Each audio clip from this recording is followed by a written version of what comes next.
When single father Daniel Cross pulled CEO Isabella Grant from her burning Maserati on that freezing Chicago morning, he expected gratitude. Instead, her first chilling words, "I know who you are," would shatter everything he thought he knew about his invisible life. What secret could a struggling janitor possibly hide that would make one of the most powerful women in America recognize him instantly? Stay with me until the end of this incredible journey, and don't forget to comment what city you're watching from, so I can see how far this story has traveled across the world. The smell of smoke and desperation hung thick in the Chicago air that Tuesday morning, mixing with the bitter wind that cut through Daniel Cross's worn jacket like a knife through paper. At 34, Daniel had learned to make himself invisible, a skill perfected through years of pushing a mop through the gleaming corridors of Grant Industries, while the world's most important people walked past him as if he were furniture. But today, invisibility would fail him. Daniel's calloused hands gripped the steering wheel of his 15-year-old Honda Civic as he navigated through the morning traffic, his mind already calculating the day ahead. Drop Lily at school check. 8 hours of cleaning corporate offices check. Pick up groceries with whatever was left of his paycheck, maybe. It was the same routine that had governed his life for the past 3 years, ever since Sarah had died and left him to raise their 6-year-old daughter alone. "Daddy, why do you look sad in the mornings?" Lily had asked him just that morning, her innocent brown eyes, so much like her mother's, studying his face as he tied her shoelaces. "I'm not sad, sweetheart," he'd lied, forcing a smile that felt like lifting weights. "Daddy's just thinking about work." "Will you ever get a different job? One that makes you smile with your eyes?" The question had haunted him during the 20-minute drive to her school, echoing in his mind as he watched her small figure disappear through the doors of Lincoln Elementary. Smile with your eyes. When had he stopped doing that? Now, as Daniel turned onto Michigan Avenue, his thoughts were interrupted by the screech of tires and the sickening crunch of metal against concrete. 50 yards ahead, a silver Maserati had lost control on a patch of black ice, spinning twice before slamming into a concrete barrier with enough force to crumple the front end like an accordion. For a heartbeat, the world seemed frozen. Steam rose from the wreckage, and Daniel could see a figure slumped over the steering wheel. Then he smelled it, gasoline sharp and acrid in the morning air. Without thinking, Daniel yanked his car to the curb and sprinted toward the wreck. His work boots slipped on the ice, but he caught himself and kept running. Behind him, other cars had stopped their drivers, pulling out phones to record rather than help. The modern world in a nutshell. Document first, act later. "Hey!" Daniel shouted as he reached the Maserati. "Can you hear me?" The driver was a woman probably in her early 40s with auburn hair matted with blood from a cut on her forehead. She wore a charcoal business suit that probably cost more than Daniel made in 3 months. Even unconscious and injured, she radiated the kind of authority that commanded boardrooms and crushed competitors. The smell of gas was getting stronger. "Ma'am, we need to get you out of here," Daniel said, trying the driver's door. It was jammed shut, the frame bent from impact. The passenger door was blocked by the concrete barrier. He'd have to get her out through the driver's side window, which had spider-webbed, but hadn't completely shattered. Daniel grabbed a chunk of concrete debris and carefully knocked out the remaining glass, then reached inside to check her pulse. Strong and steady, good. But when he tried to unbuckle her seatbelt, his fingers froze. The woman was wearing a name badge, Isabella Grant, CEO, Grant Industries. His boss. Well, technically, his boss's boss's boss's boss. The woman whose company employed him to empty her trash cans and mop her floors. The woman whose picture hung in the lobby he cleaned every night, looking down at him with those same sharp green eyes that were now closed in unconsciousness. A small flame flickered near the engine block. Shit, Daniel muttered, then louder. Ma'am, I'm going to get you out, but I need you to stay calm if you wake up, okay? The seatbelt was stuck. Daniel pulled harder, his muscles straining against the twisted metal. The flame was growing, licking at the underside of the hood. In maybe 2 minutes, this whole thing would go up like a Roman candle. Come on, he whispered, working his fingers under the belt mechanism. There it clicked free. But now came the hard part. Isabella Grant was taller than she'd looked in her corporate photos, maybe 5'8", and while she wasn't heavy, she was dead weight. Daniel slipped his arms under hers and began to pull her through the window opening, being careful not to let the broken glass cut her. Is someone calling 911? He shouted to the growing crowd of onlookers. Already called, someone yelled back. Fire department's on the way. The fire department. Daniel almost laughed. At the rate that flame was spreading, the fire department would arrive just in time to hose down the ashes. He had Isabella about halfway out when she stirred, her eyelids fluttering. For a moment, those green eyes were unfocused, confused. Then they sharpened with the kind of intelligence that had built a multi-billion-dollar company from scratch. What? She started to say, then winced as pain from her head wound hit her. Easy, Daniel said, still pulling her free. You've been in an accident. We need to get you away from the car. Isabella's gaze focused on his face, and Daniel saw something shift in her expression. Recognition. But that was impossible. She'd never even looked at him during his 3 years of cleaning her office building. I can walk, she said, her voice stronger than he'd expected.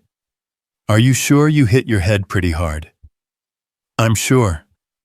Daniel helped her to her feet, and together they stumbled away from the wreckage.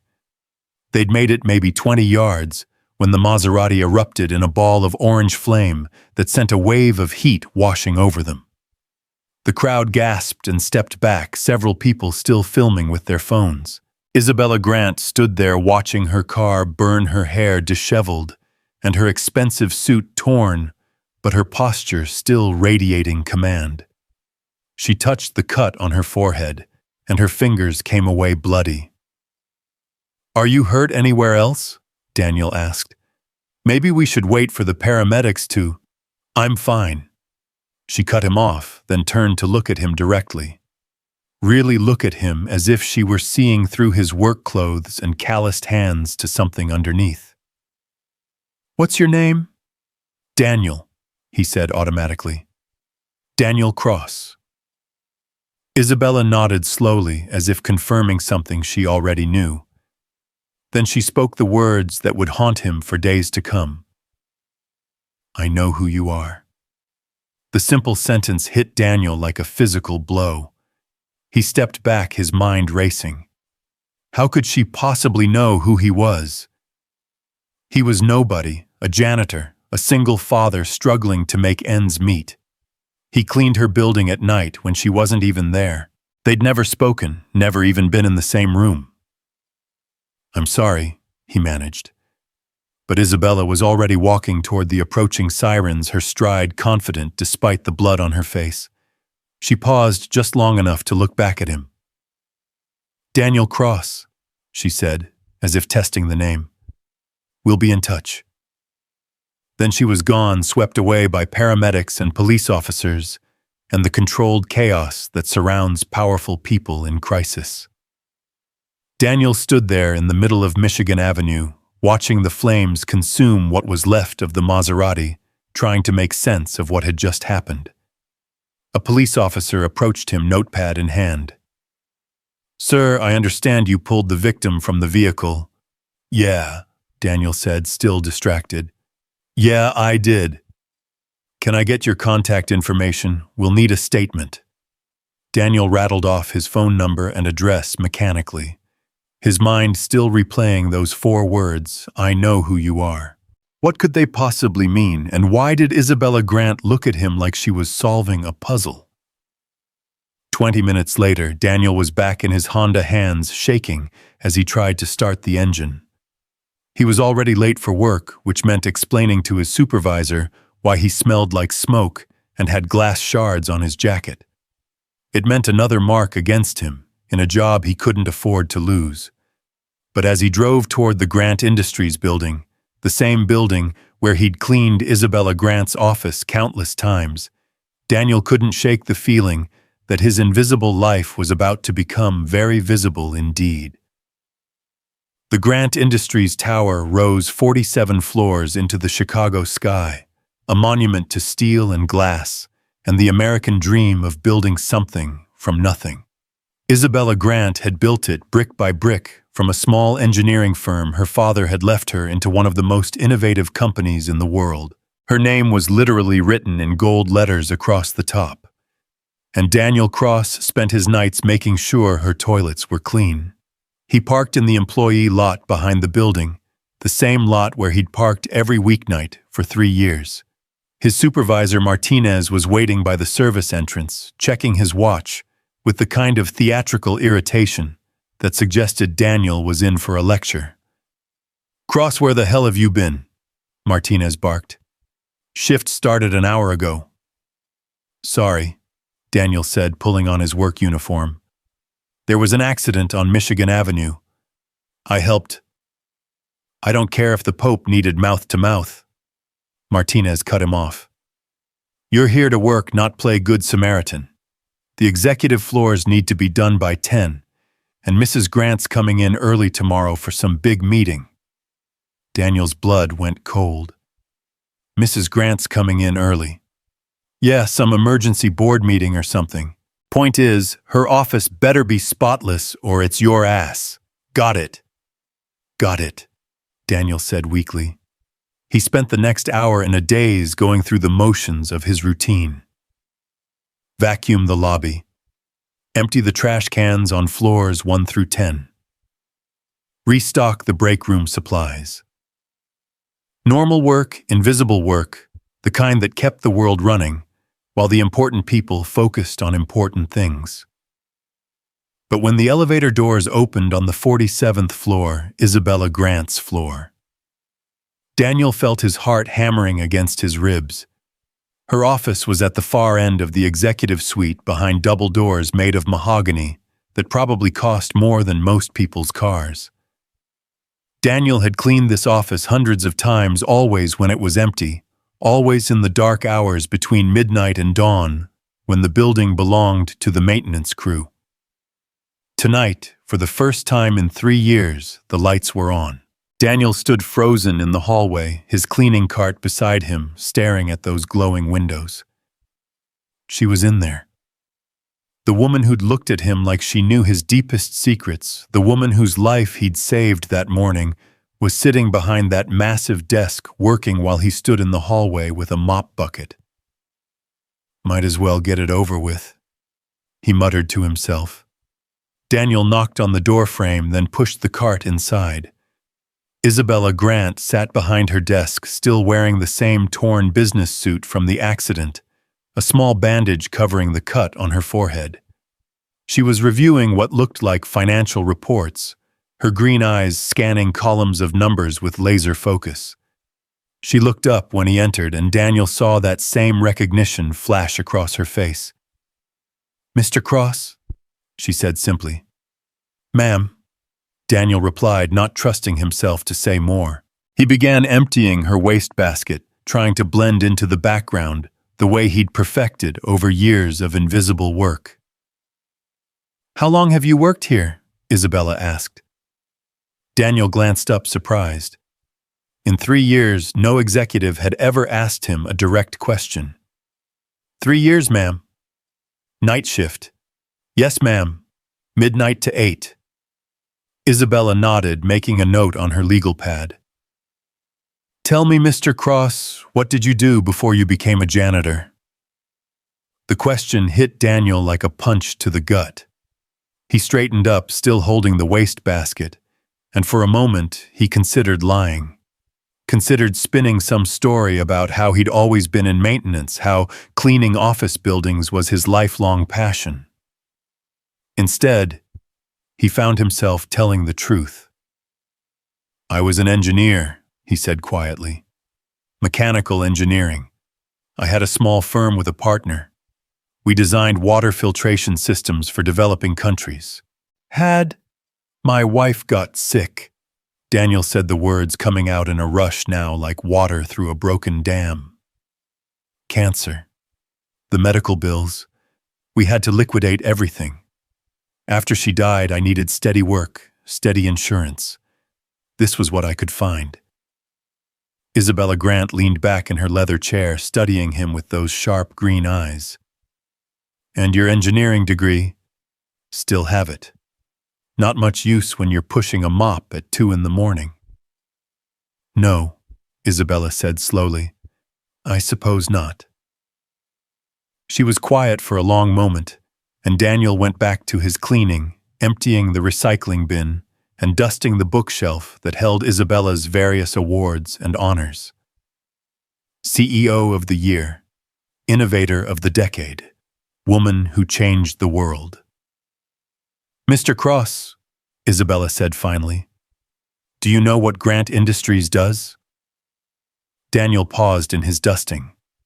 Of course he knew he'd been cleaning their offices for 3 years, but somehow he sensed this was a test that his answer mattered more than it should. "You design infrastructure solutions," he said. "Water treatment, power grid optimization, sustainable urban development. You built the water system that serves half of Chicago." Isabella's eyebrows rose slightly. "Most people just say we're an engineering company." "Most people don't read your annual reports while they're emptying your trash," Daniel replied, then immediately regretted the words. Too honest, too revealing. But Isabella smiled, the first genuine smile Daniel had seen from her all day. "No," she said. "I suppose they don't." Daniel finished his work in silence, hyper-aware of Isabella's presence as she continued reviewing her documents. When he was done, he began pushing his cart toward the door, eager to escape the strange intensity of her attention. "Mr. Cross," she called out, as he reached the threshold. "Yes, ma'am."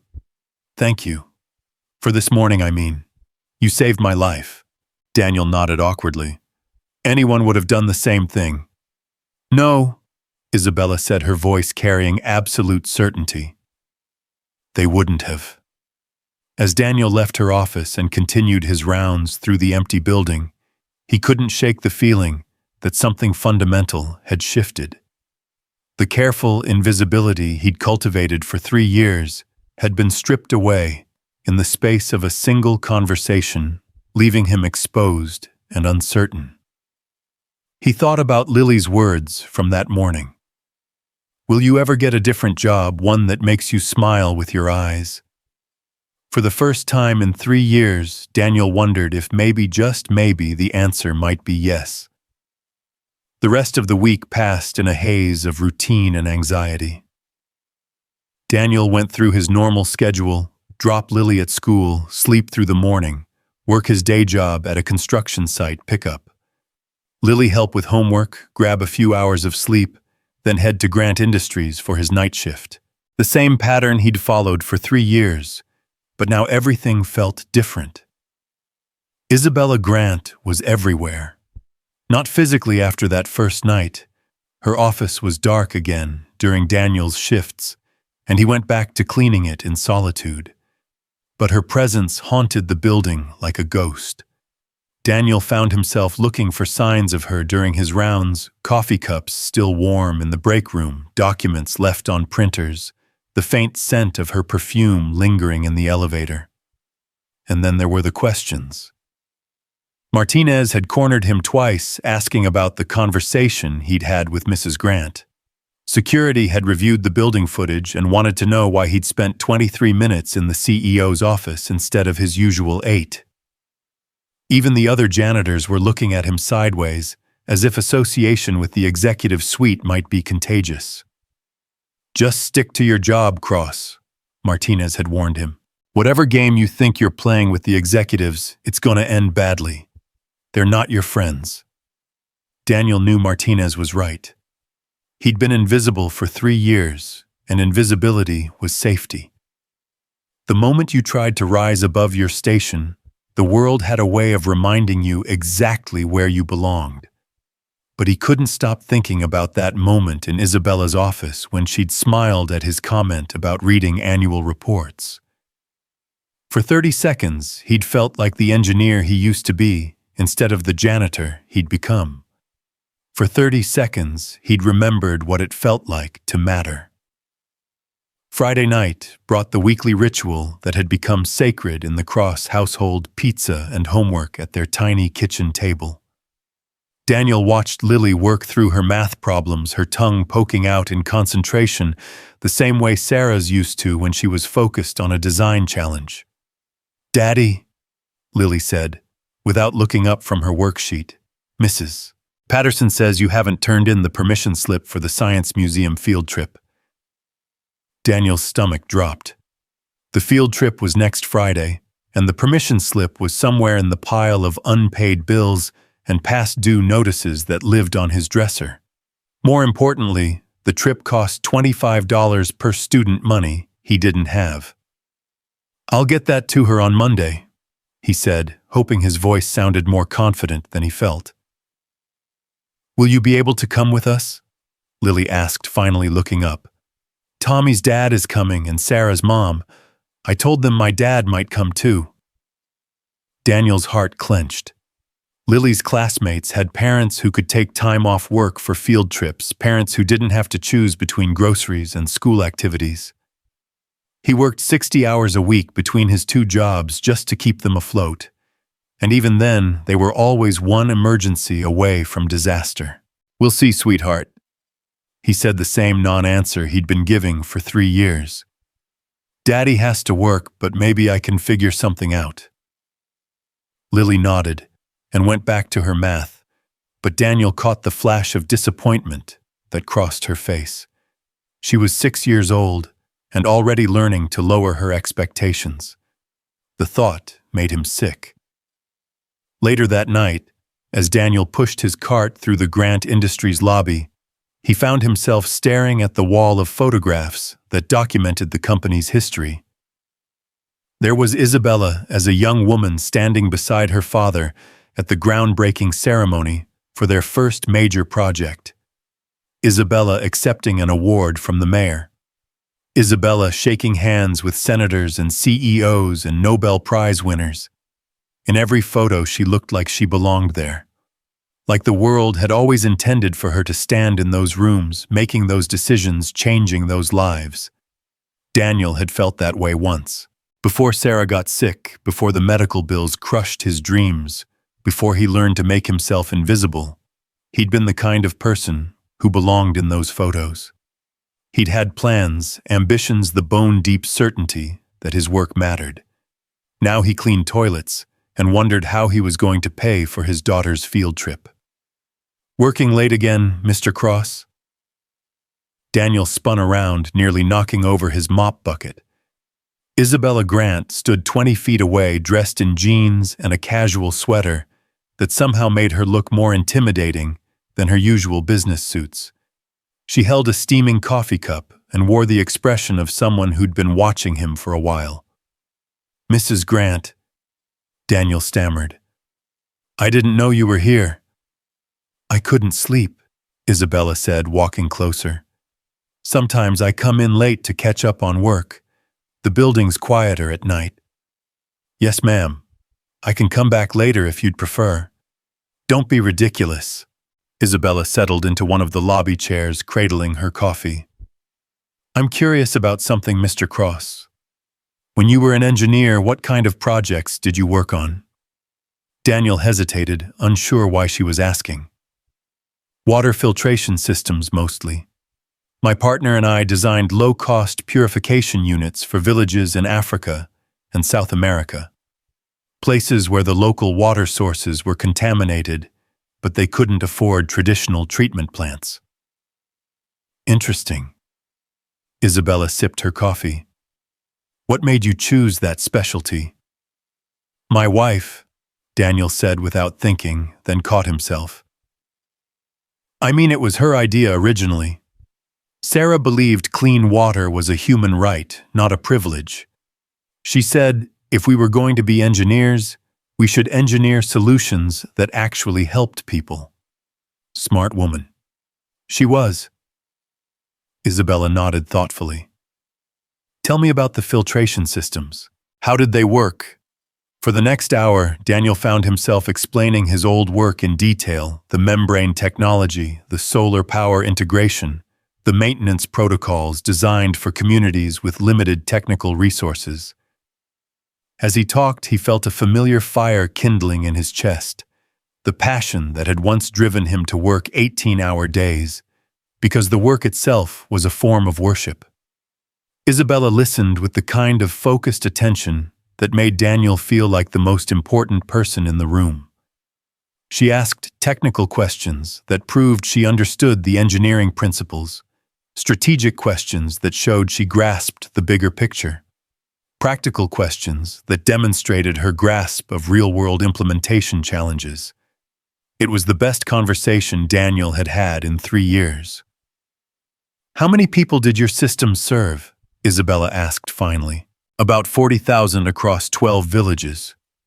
Daniel said, pride creeping into his voice despite himself. Before Sarah got sick, we were planning to expand into Southeast Asia. We had funding lined up, partnerships with NGOs, everything. And then reality happened. Daniel's voice went flat. Medical bills, bankruptcy, single parenthood. You can't save the world when you can't save your own family. Isabella was quiet for a long moment, studying his face in the fluorescent lobby lighting. When she spoke again, her voice was gentle. Mr. Cross, can I ask you something personal? Daniel nodded, though every instinct told him to be careful. Do you ever regret it, giving up engineering to take care of your wife and daughter? The question hit Daniel like a physical blow.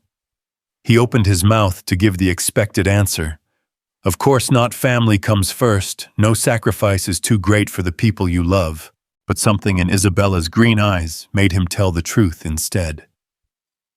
Every day, he whispered, and I hate myself for it. Isabella nodded, as if she'd expected that answer. My father built this company from nothing, she said. When I took over, people said I was just riding his coattails, that I'd never amount to more than a pretty face in a business suit. So I worked twice as hard as anyone else, sacrificed everything.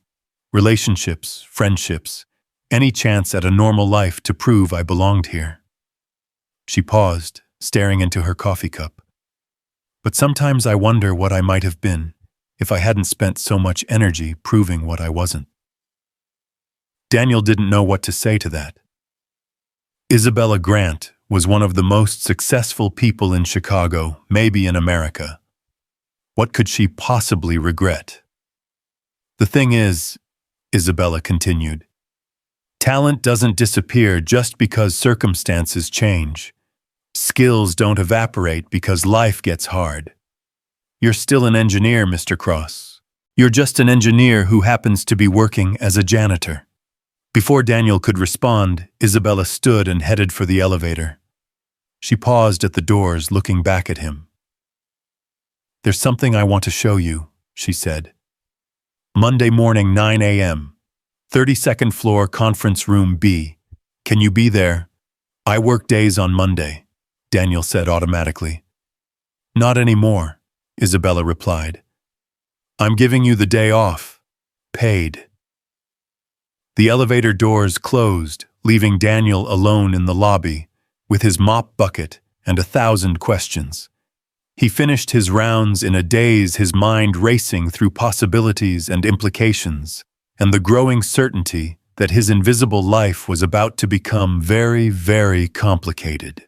As he drove home through the empty Chicago streets, Daniel thought about Lily's question, will you ever get a different job, one that makes you smile with your eyes? For the first time in 3 years, he wondered if the answer might actually be yes. But first, he had to figure out what Isabella Grant knew about him that he didn't know about himself. and why the most powerful woman in Chicago seemed determined to drag him back into the light he'd spent 3 years trying to escape. Monday morning would bring answers. Daniel just wasn't sure he was ready for them. Monday morning arrived with the kind of bitter Chicago wind that cut through everything, including Daniel's resolve.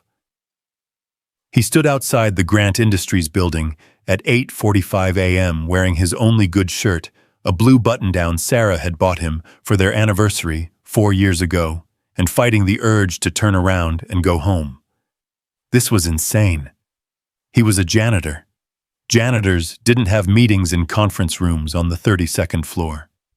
They cleaned them. But Isabella Grant's words from Friday night echoed in his mind. "You're still an engineer, Mr. Cross. You're just an engineer who happens to be working as a janitor." The statement had kept him awake for 2 nights, turning over in his head like a puzzle piece that didn't quite fit. Daniel checked his reflection in the building's glass doors one more time, smoothing down his hair and trying to look like he belonged. The lobby security guard, a guy named Pete who'd barely acknowledged Daniel's existence during 3 years of night shifts, looked up in surprise. "Danny, what are you doing here during the day?" "Meeting," Daniel said, trying to sound casual. "Meeting?" Pete's eyebrows shot up. "With who?"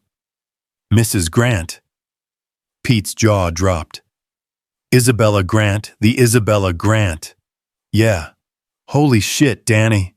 What did you do?" That was the million-dollar question, wasn't it? What had he done saved her life, yes. But that was just human decency. Had a conversation about engineering, but that hardly seemed earth-shattering. Yet here he was riding the elevator up 32 floors to discover what the most powerful woman in Chicago wanted from a nighttime janitor. The 32nd floor was a world Daniel had never seen during his cleaning rounds. This was strategy level where the real decisions got made. The hallways were wider, the artwork more expensive, the silence more profound. Even the air felt different, thinner, more rarefied, charged with the electricity of power and money. Conference Room B was at the end of a hallway lined with portraits of the Grant Industries Board of Directors, stern-faced men and women who looked like they could buy and sell small countries before lunch. Daniel paused outside the door, his hand hovering over the handle, seized by the sudden certainty that this was a mistake. Then he thought about Lily, about the field trip permission slip still sitting on his dresser, about the way her face had fallen when he'd given her another non-answer about whether he could come, about the way she'd asked if he'd ever get a job that made him smile with his eyes. Daniel opened the door. The conference room was massive, dominated by a mahogany table that could have seated 20 people. Floor-to-ceiling windows offered a panoramic view of Chicago, the city sprawling out below like a circuit board made of steel and glass. At the far end of the table sat Isabella Grant, looking perfectly at home in her power suit, and the rarefied air of executive decision-making. She wasn't alone. A man in his 50s sat to her right. His gray hair perfectly styled, his suit probably worth more than Daniel's car. He had the kind of face that belonged on magazine covers, all sharp angles and confident lines. When he looked up at Daniel, his expression was politely neutral, but Daniel caught something else underneath. Skepticism, maybe. Or amusement. "Mr. Cross," Isabella said, standing. "Thank you for coming.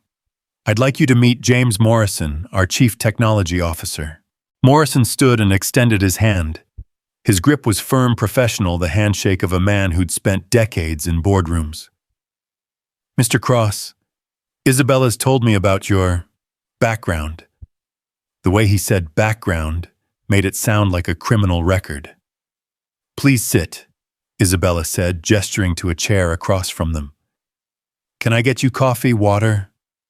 "Coffee would be great," Daniel said, settling into the leather chair and trying not to think about how much it probably cost. More than he made in a month, certainly.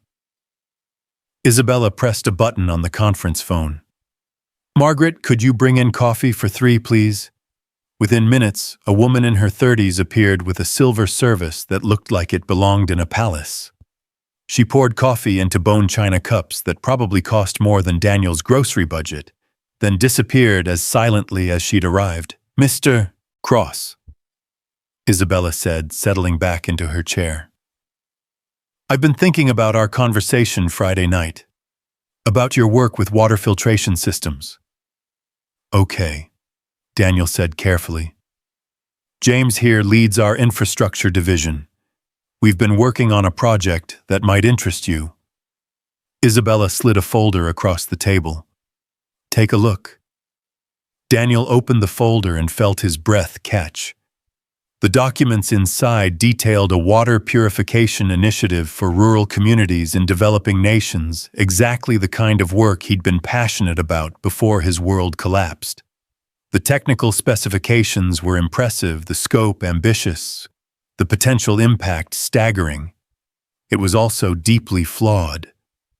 Daniel read through the engineering schematics, his trained eye immediately spotting the problems. The filtration system was over-engineered, requiring maintenance protocols that rural communities couldn't support. The power requirements assumed grid electricity that wouldn't be available in most target locations. The cost per unit was astronomical. "What do you think?" Morrison asked, watching Daniel's face carefully. Daniel looked up from the documents, aware that his next words might determine the direction of this conversation. He could play it safe, offer vague compliments, avoid stepping on the toes of people who could crush him without a second thought. Instead, he chose honesty. "It's brilliant work," Daniel said, "but it won't work in the field." Morrison's expression hardened. "Excuse me. The design assumes infrastructure that doesn't exist in the communities you're targeting," Daniel explained, warming to the subject despite the tension in the room. "Grid power trained technicians regular supply chains for replacement parts. Most villages in rural Africa or South America don't have any of that." "Our engineers spent 18 months on this project," Morrison said coldly. "They considered every variable." "I'm sure they did," Daniel replied, "but there's a difference between considering variables on paper and living with them in the field. I've been there. I've seen brilliant designs fail because they didn't account for reality." Isabella leaned forward, her green eyes intent. "What would you do differently?" Daniel felt a familiar fire kindle in his chest, the same passion that had once driven him to work impossible hours, because the work itself mattered. He turned to a fresh page in the folder and began sketching his hands, moving with the muscle memory of a man who'd once lived and breathed engineering solutions. "Solar power integration here," he said, drawing quickly. "Not grid-dependent works in remote locations. Modular filtration system here. If one component fails, the whole system doesn't go down. Local sourcing for replacement materials wherever possible." As he drew, Daniel felt himself coming alive in a way he hadn't in 3 years. This was who he'd been before grief and desperation had forced him into invisibility. This was the man Sarah had fallen in love with, the father Lily deserved to have. "The key is simplicity," he continued, filling in details on his rough sketch. "You want something a village mechanic can fix with basic tools, not something that requires a PhD to maintain." When he looked up, Morrison was staring at the sketch with something that might have been surprise. Isabella was smiling. "How long would it take you to develop a working prototype?" she asked. Daniel blinked. "I'm sorry." "A working prototype," Isabella repeated. "Based on your design modifications. How long?" I'm a janitor," Daniel said weakly. "No," Isabella said firmly. "You're an engineer who's been working as a janitor. There's a difference." Morrison cleared his throat. "Isabella, with all due respect, we can't just hand over a multi-million-dollar project to someone who actually knows what he's talking about." Isabella cut him off. James, your team has been spinning its wheels on this for 18 months. Mr. Cross just identified the core problems in 15 minutes. He identified some potential issues, Morrison corrected. That doesn't mean... It means he understands the real-world applications better than anyone in your department, Isabella said. Her voice was still polite, but there was steel underneath, which is exactly what this project needs. Daniel sat frozen, watching this exchange between two of the most powerful people he'd ever met, trying to process what was happening. Were they actually considering giving him a janitor a role in a major engineering project? Mrs. Grant, Daniel said carefully, I appreciate the opportunity, but I haven't practiced engineering in 3 years. I don't have the resources, the equipment, the team support. You'd have all of that, Isabella said. Full access to our research and development facilities. A team of junior engineers to support the build process. Whatever budget you need for materials and testing. And if it doesn't work, Isabella smiled, then we'll be exactly where we are now, with a brilliant design that doesn't function in the real world. But if it does work, she gestured to the documents in front of Daniel. This project could provide clean water to 50 million people over the next decade. 50 million people who are currently drinking contaminated water, getting sick, dying from preventable diseases. Daniel thought about the villages he and Sarah had worked in, the children who'd walked miles every day to fetch water from polluted rivers, the mothers who'd watched their babies die from dysentery because clean water was a luxury they couldn't afford. How long do I have to think about it? He asked. You don't, Morrison interjected. This is insane, Isabella. We can't restructure a major project based on a conversation with the man who saved my life. Isabella's voice was dangerously quiet. The man whose engineering insights just solved problems your team couldn't crack in 18 months. Morrison fell silent, but Daniel could see the resentment simmering behind his professional facade. This was politics, he realized. Office dynamics and territorial disputes and egos bruised by the suggestion that an outsider might succeed where insiders had failed. There would be conditions, Isabella continued, as if Morrison hadn't spoken. You'd work directly under my supervision initially. Report on progress weekly. If the prototype doesn't meet specifications within 6 months, we reassess. And my current job, you'd transition to full-time engineering consultant, salary commensurate with your experience and the project's importance. Daniel's mind raced through the implications. A real engineering job, decent money, the chance to do work that mattered again. The opportunity to be the kind of father Lily deserved, present for field trips, proud of his work, smiling with his eyes. But it also meant stepping back into the light, abandoning the safety of invisibility, risking failure on a scale that could destroy not just his own life, but the lives of the 50 million people Isabella had mentioned. Can I ask you something? Daniel said finally. Of course. Why me? You could hire any engineering firm in the world for this project. You could poach talent from MIT, from Stanford, from anywhere. Why offer this to a janitor you barely know? Isabella was quiet for a long moment, her green eyes studying his face with that same intensity he remembered from the hospital. When she spoke, her voice was softer than he'd heard it. Do you know what my company's mission statement is, Mr. Cross? Daniel nodded. He'd read it countless times during his cleaning rounds. It was engraved on a plaque in the lobby. Engineering solutions that improve lives and build sustainable communities. My father wrote that mission statement 30 years ago, Isabella said.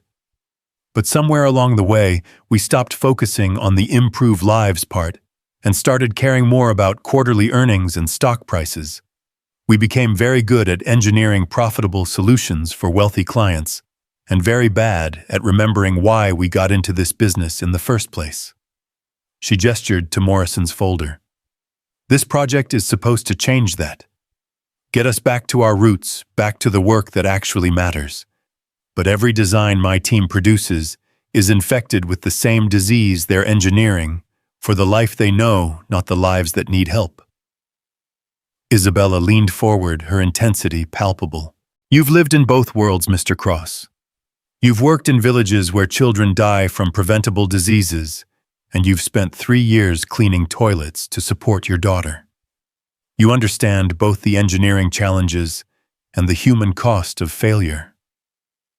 That doesn't make me qualified to lead a 50 million person initiative, Daniel said.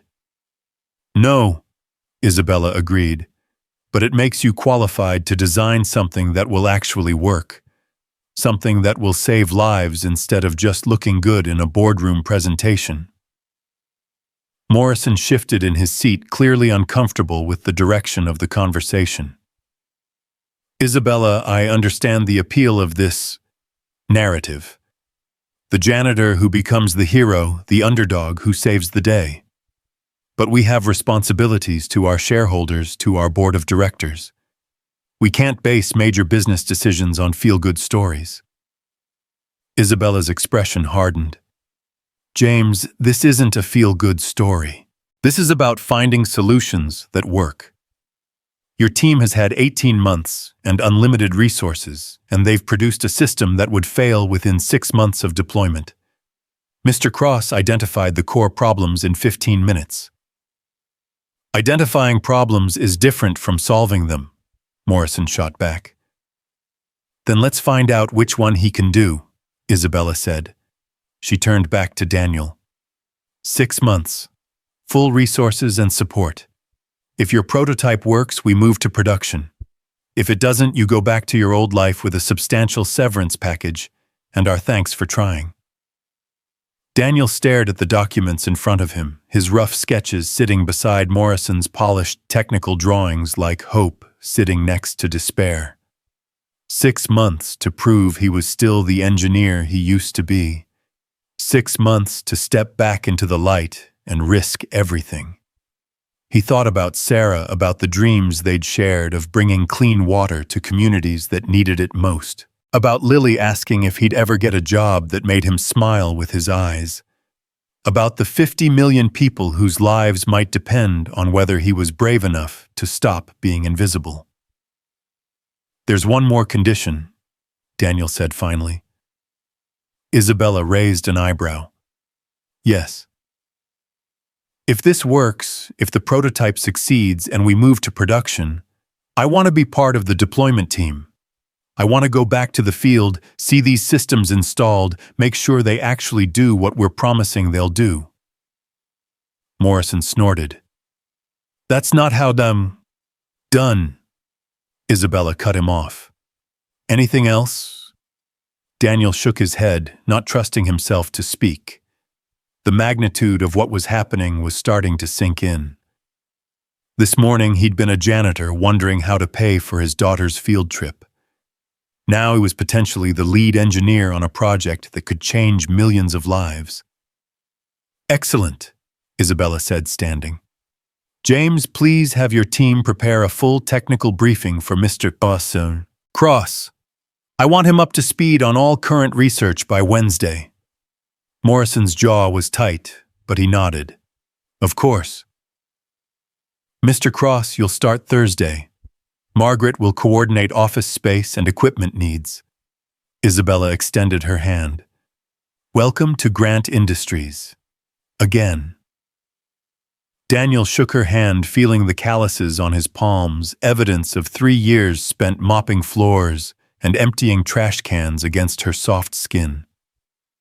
In 6 months, maybe those calluses would be gone, replaced by the softer hands of someone who worked with his mind instead of his back.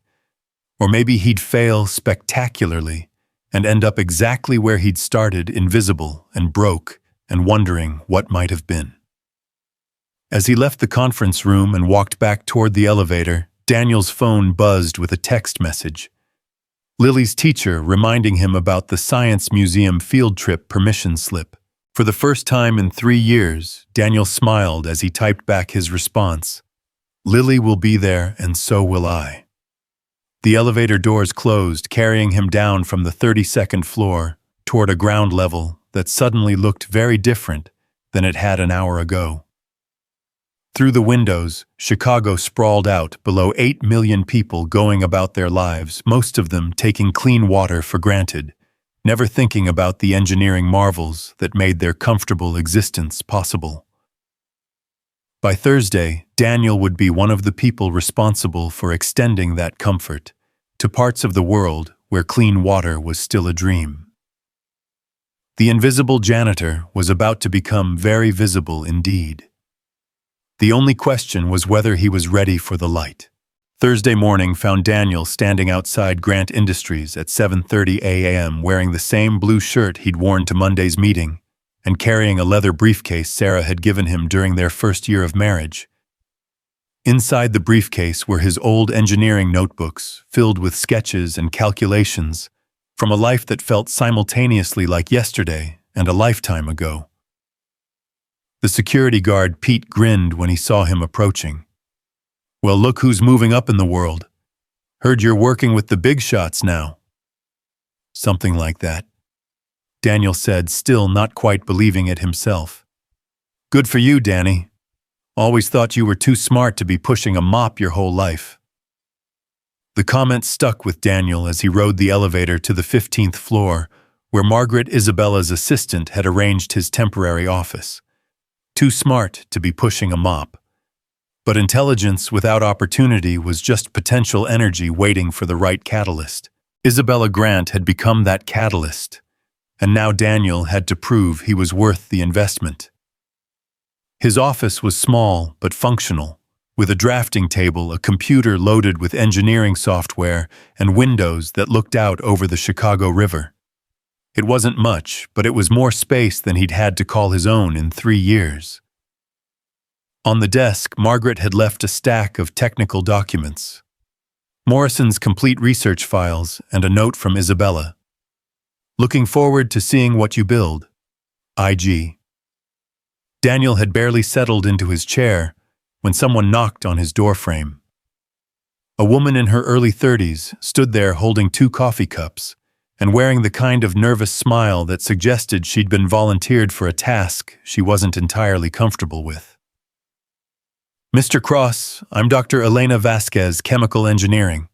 Mr. Morrison asked me to brief you on our current research. Please call me Daniel, he said, accepting the coffee gratefully. And thank you for this. I have a feeling I'm going to need all the caffeine I can get. Elena laughed, some of the tension leaving her shoulders. That's what I told my team when Mr. Morrison told us we'd be supporting your project. Half of them think this is exciting, the other half think it's crazy. Which half are you in? Both, Elena said honestly. Can I ask you something? Sure. Is it true you've been working as a janitor here for 3 years? Daniel nodded. Night shift. Probably cleaned your office a few dozen times. Elena shook her head in amazement. And now you're leading a $50 million water purification project. It's like something out of a movie. Let's hope it has a better ending than most movies about underdogs taking on impossible challenges, Daniel said dryly. Elena spread out the technical documents on his desk. Okay, let me walk you through what we've got so far. For the next 3 hours, Elena took Daniel through every aspect of Morrison's team's research. The filtration chemistry, the power systems, the manufacturing processes, the cost projections. It was impressive work, thorough, well-researched, technically sophisticated, and completely impractical for the real world. The membrane technology is brilliant, Daniel said, studying the molecular diagrams. But what happens when it clogs? How do you clean it without specialized solvents? We assumed communities would have access to our maintenance protocols, Elena said, which assume what trucks delivering chemical cleaning agents to villages that don't have roads Trained technicians who can handle hazardous materials in communities that don't have hospitals. Elena was quiet for a moment. When you put it that way, it does sound unrealistic. It's not unrealistic, Daniel corrected. It's just designed for a different world than the one that needs it. Tell me about the power requirements. Grid electrical with battery backup, Elena said. The system draws about 15 kilowatts during peak filtration cycles. Daniel nearly choked on his coffee. 15 kilowatts, Elena. Most of the communities we're targeting don't have electrical grids. The ones that do have maybe 5 kilowatts of total generating capacity for the entire village.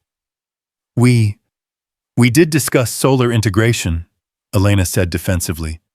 How much solar capacity would you need to generate 15 kilowatts? Elena pulled out her calculator, her fingers flying over the keys. Assuming 8 hours of peak sun per day, about 60 kilowatts of solar panels, which would cost around $90,000, plus batteries for overnight operation. Daniel leaned back in his chair, staring at the ceiling. So we're asking villages where the average annual income is maybe $300 per person to invest $90,000 in solar panels, plus whatever the filtration system costs, plus ongoing maintenance and replacement parts. When you put it like that, it sounds insane, Daniel finished. Because it is insane.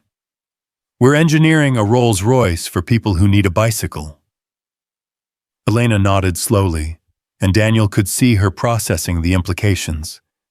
She was a good engineer, technically competent, analytically sharp, but she'd spent her career in laboratories and research facilities designing solutions for problems described in academic papers rather than experienced firsthand. So what do we do differently? She asked. Daniel turned to a fresh sheet of paper and began sketching. We start with constraints instead of capabilities. What can we assume about the communities we're serving? No grid power. No trained technicians, no reliable supply chains, limited financial resources. But they do have sunlight. They do have basic mechanical skills, and they do have powerful motivation to make clean water systems work. As he drew, Daniel felt the familiar fire of engineering passion kindling in his chest. This was the work he'd been born to do, taking impossible problems and finding elegant solutions, designing systems that worked not because they were sophisticated, but because they were simple.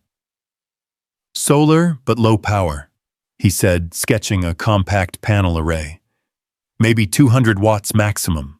Gravity feed instead of electric pumps. Modular design so components can be repaired or replaced individually. Local materials wherever possible. What about filtration capacity? Elena asked, watching his sketch take shape. We optimize for efficiency, not volume. Better to have a system that produces 50 gallons of clean water per day reliably than one that produces 500 gallons when everything works perfectly and nothing when it doesn't. Elena leaned forward, studying his design. The membrane system would have to be completely different. Lower pressure, probably multiple stages. Exactly. And we design it so the membranes can be cleaned with materials available locally, sand, charcoal, basic acids, and bases. That would require extensive testing, Elena said. We'd have to validate the cleaning protocols, test membrane longevity, ensure water quality standards are maintained. Which is why we build prototypes, Daniel said.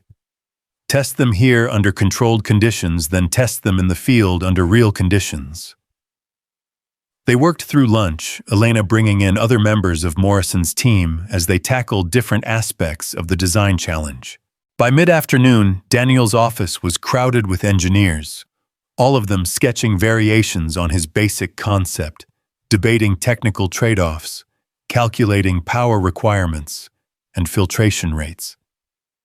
It felt like the old days, the time before Sarah got sick, when engineering was a collaborative art form, and every problem was just a puzzle waiting to be solved. Daniel had forgotten how much he missed this, the electricity of minds working together toward a common goal. "What about manufacturing?" asked Dr. Patel, a mechanical engineer who specialized in production systems. "If we're talking about 50 million people, we're looking at maybe 10,000 units. How do we scale production while keeping costs down?" "We don't manufacture centrally," Daniel said. "We license the design to regional manufacturers, provide technical specifications and quality standards, but let local companies handle production and distribution." "That introduces quality control issues," Patel warned. "It also creates local jobs and reduces transportation costs," Daniel countered. "And if we design the system simply enough, quality control becomes less critical. The best engineering solution is one that works even when it's built imperfectly." The afternoon flew by in a blur of calculations and debates and incremental breakthroughs. By 5 o'clock, they had the skeleton of a completely different approach, simpler, cheaper, more robust than Morrison's original design, but potentially much more effective in real-world conditions. "This is good work," Elena said as the team began packing up. "Really good. I haven't been this excited about a project in years." "It's just the beginning," Daniel warned. "The real work starts when we try to build it." After the others left, Daniel sat alone in his office, staring at the sketches and calculations that covered every available surface. 6 months ago, these same problems had seemed insurmountable. Technical challenges wrapped in economic constraints, wrapped in political complications. Now they felt like puzzles again, difficult, but solvable. His phone buzzed with a text from Lily. "How was your first day at your new job? Are you smiling with your eyes yet?" Daniel looked at his reflection in the window, surprised to discover that yes, he was smiling. Not the forced smile he'd worn for 3 years while pushing mops and emptying trash cans, but the genuine expression of someone doing work that mattered.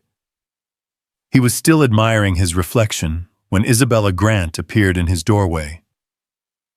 "How did it go?" she asked, surveying the chaos of papers and empty coffee cups. "Better than expected," Daniel said. "Your team is good, really good.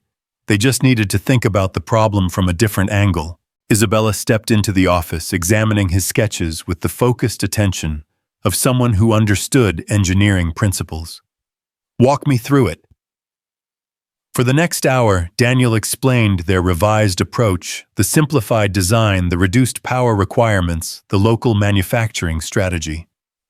Isabella asked sharp questions that proved she wasn't just a CEO who'd inherited her position, but an engineer who understood the technical challenges at a fundamental level.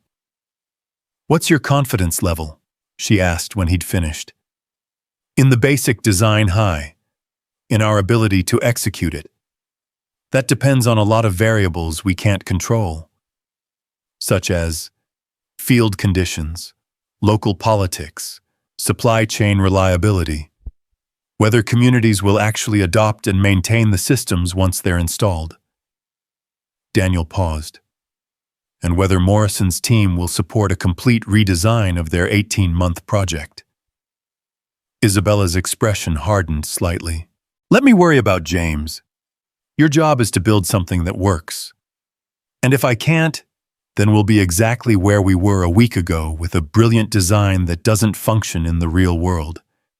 But if you succeed," Isabella gestured to his sketches, 50 million people get access to clean water, and Grant Industries remembers why we got into this business." After Isabella left, Daniel worked until nearly midnight, refining calculations and sketching design variations. It felt natural to be working late again, driven by the kind of passionate focus he hadn't experienced in 3 years.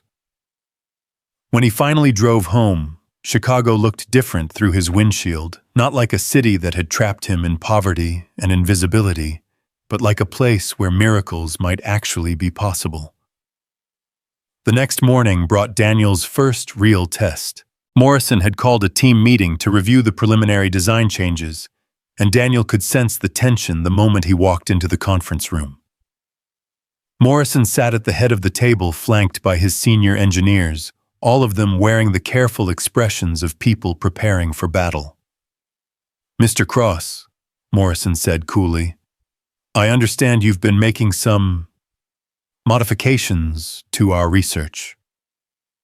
"Exploring alternative approaches," Daniel corrected, "based on real-world constraints that might not have been fully considered in the original design."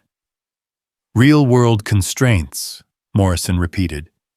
"You mean the constraints of communities that can't afford proper infrastructure?" "I mean the constraints of communities that need solutions they can actually implement and maintain," Daniel said, keeping his voice level. Dr. Patel shifted uncomfortably in his seat. "James, we spent yesterday working through some interesting possibilities. The simplified design has real potential." "The simplified design," Morrison said, "abandons 18 months of research and development in favor of what the intuitions of someone who hasn't practiced engineering in 3 years." The room fell silent. Daniel felt the familiar weight of imposter syndrome settling over him like a heavy coat.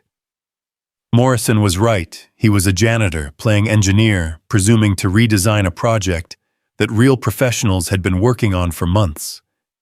But then he thought about Sarah, about the villages they'd worked in, about children walking miles every day for contaminated water, while brilliant engineers designed systems those children would never be able to use.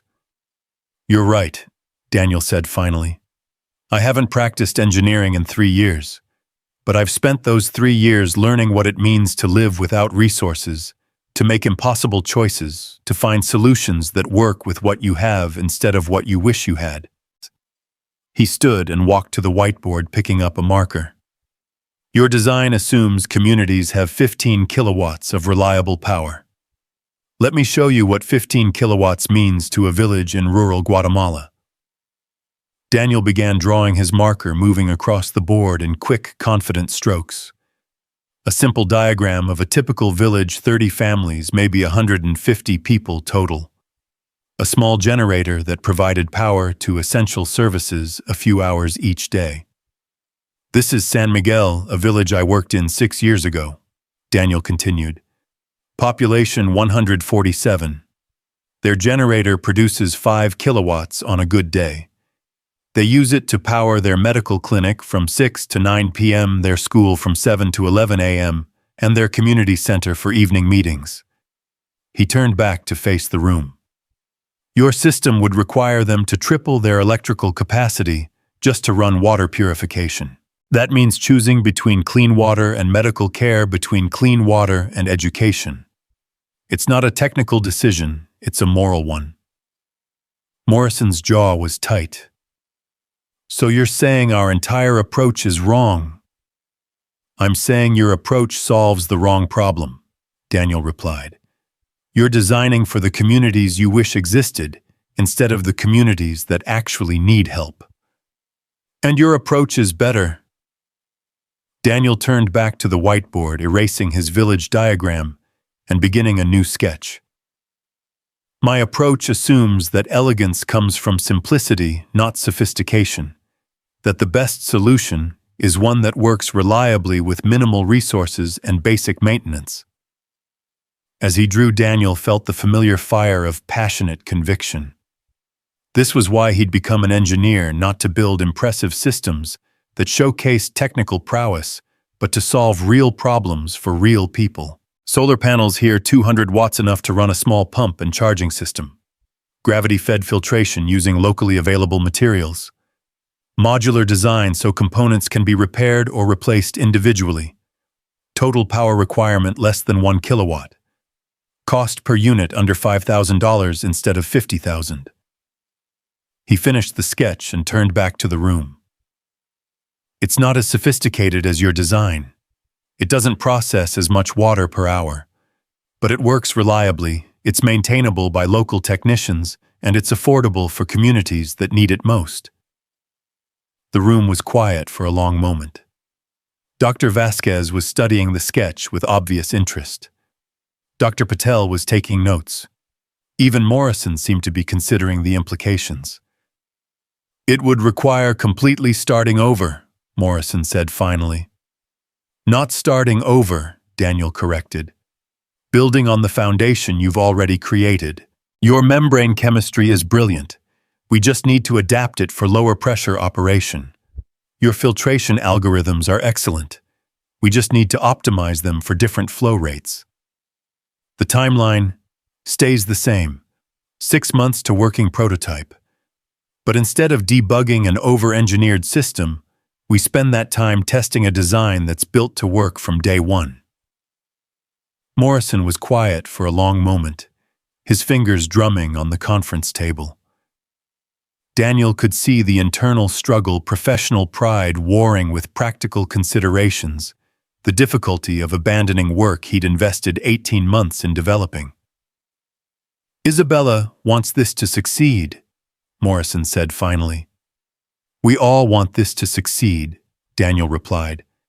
"The question is whether we're willing to let go of perfect to achieve good enough." "Good enough doesn't win engineering awards," Morrison said. "No," Daniel agreed, "but it saves lives." The meeting ended without a clear resolution, but Daniel could sense the shift in momentum. Elena and Patel were already discussing implementation details.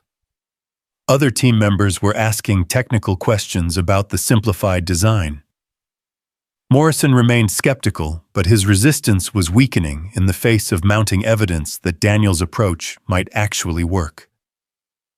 Over the following weeks, Daniel threw himself into the project with an intensity that reminded him of his early days with Sarah. 18-hour days became routine as he refined the design, built computer models, tested component interactions under simulated field conditions. The work was challenging, demanding, exhausting, and absolutely exhilarating. Elena became his closest collaborator, her expertise in membrane chemistry complementing his systems engineering background. Together, they solved the filtration pressure problem, developing a multi-stage process that achieved the same purification levels as Morrison's original design while operating at 1/10 the power requirement. Dr. Patel took on the mechanical engineering challenges, designing pumps and valves that could be manufactured locally and repaired with basic tools. His enthusiasm for the project was infectious. He stayed late most nights sketching variations and testing components with the passionate focus of someone who'd rediscovered why he'd become an engineer. Even Morrison gradually warmed to the revised approach, his initial skepticism giving way to professional interest as the design took shape. He never explicitly endorsed the project, but he stopped actively opposing it, and his team began contributing ideas and expertise with increasing enthusiasm. The breakthrough came on a rainy Tuesday in November, 6 weeks into the project. Daniel had been struggling with the power management system, trying to balance solar charging rates with filtration demands while maintaining enough battery capacity for overnight operation.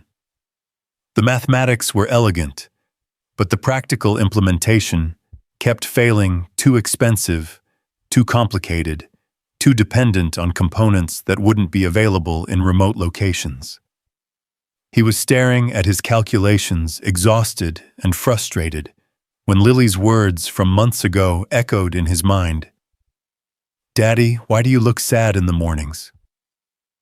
The answer had been that he'd forgotten how to smile with his eyes, forgotten what it felt like to do work that mattered, to solve problems that actually helped people. But sitting in his office at 11 p.m., surrounded by sketches and prototypes and the accumulated debris of passionate effort, Daniel realized he was smiling again. More importantly, he was thinking like an engineer again. Daniel erased his power management calculations and started over. But this time he began with a different question. Instead of asking how to optimize the system for maximum efficiency, he asked how to design it for maximum forgiveness. What if the solar panels got dirty? What if the batteries degraded? What if the local technician made a mistake during maintenance? The solution came to him in a flash of insight so clear, it felt like divine inspiration. Instead of one sophisticated power management system, he'd use three simple ones, redundant, independent, each capable of running the filtration system at reduced capacity. If one failed, the others would compensate. If two failed, the system would still produce some clean water instead of none. By morning, Daniel had a complete design for what he privately called the bulletproof filtration system.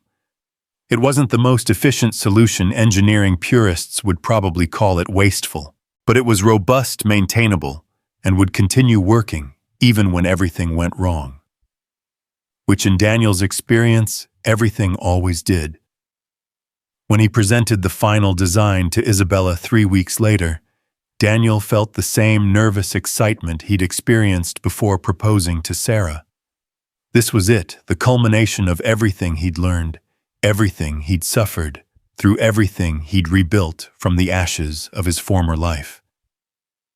"It's not the prettiest system ever designed," he said, walking Isabella through the technical specifications. "It's not the most efficient. It's not the most sophisticated. But it works.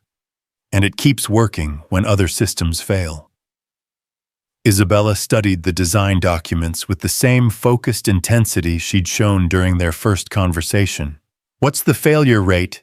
"In lab conditions, less than 2% over 5 years. In field conditions, we're estimating maybe 8%. But with graceful degradation, even failed systems continue producing some clean water." "Cost per unit?" $4,800 including solar panels and 5 years of replacement parts. Isabella looked up from the documents. James estimated $53,000 for his design. James was designing a Ferrari. "This is more like a Toyota, not as flashy, but it'll run for 200,000 miles with basic maintenance." Isabella smiled, and Daniel saw something in her expression he hadn't seen before, not just approval, but genuine excitement. "When can we start building prototypes?" "Elena's team has been fabricating components for the past month. We could have working units ready for testing in 3 weeks." "And field testing." Daniel felt his heart rate accelerate. This was the moment he'd been working toward, the chance to take his designs back into the real world, to see whether his theories could survive contact with actual communities and actual problems. "I'd recommend starting with 3 pilot communities," he said. "Different geographic regions, different economic conditions, different technical capabilities. Install systems, train local operators, monitor performance for 6 months." "Where?" Daniel had been thinking about this question for weeks. "Guatemala, Kenya, and the Philippines. I have contacts in all 3 locations from my previous work. Communities that need clean water systems and are willing to work with us on testing and refinement." Isabella nodded slowly. "That would mean travel, extended field assignments." "Yes. You'd be away from your daughter for months at a time." Daniel's throat tightened. This was the choice he'd been dreading, between the work that gave his life meaning and the daughter who was his entire world. But maybe for the first time in 3 years, he didn't have to choose. "Actually," Daniel said, "I was hoping Lily could come with me, at least for some of the assignments. She could do remote schooling, and it would be educational for her to see different cultures, different approaches to solving problems." Isabella raised an eyebrow. "You want to bring a 6-year-old to remote villages in developing countries?" "I want to show my daughter what it looks like when engineering actually helps people," Daniel said. "She spent 3 years watching me push mops and empty trash cans. Maybe it's time she saw what I was meant to do." Isabella was quiet for a long moment, and Daniel could see her weighing the practical complications against the human considerations. Finally, she smiled. "Mr. Cross," she said, "you've just convinced me that we're backing the right engineer for this project."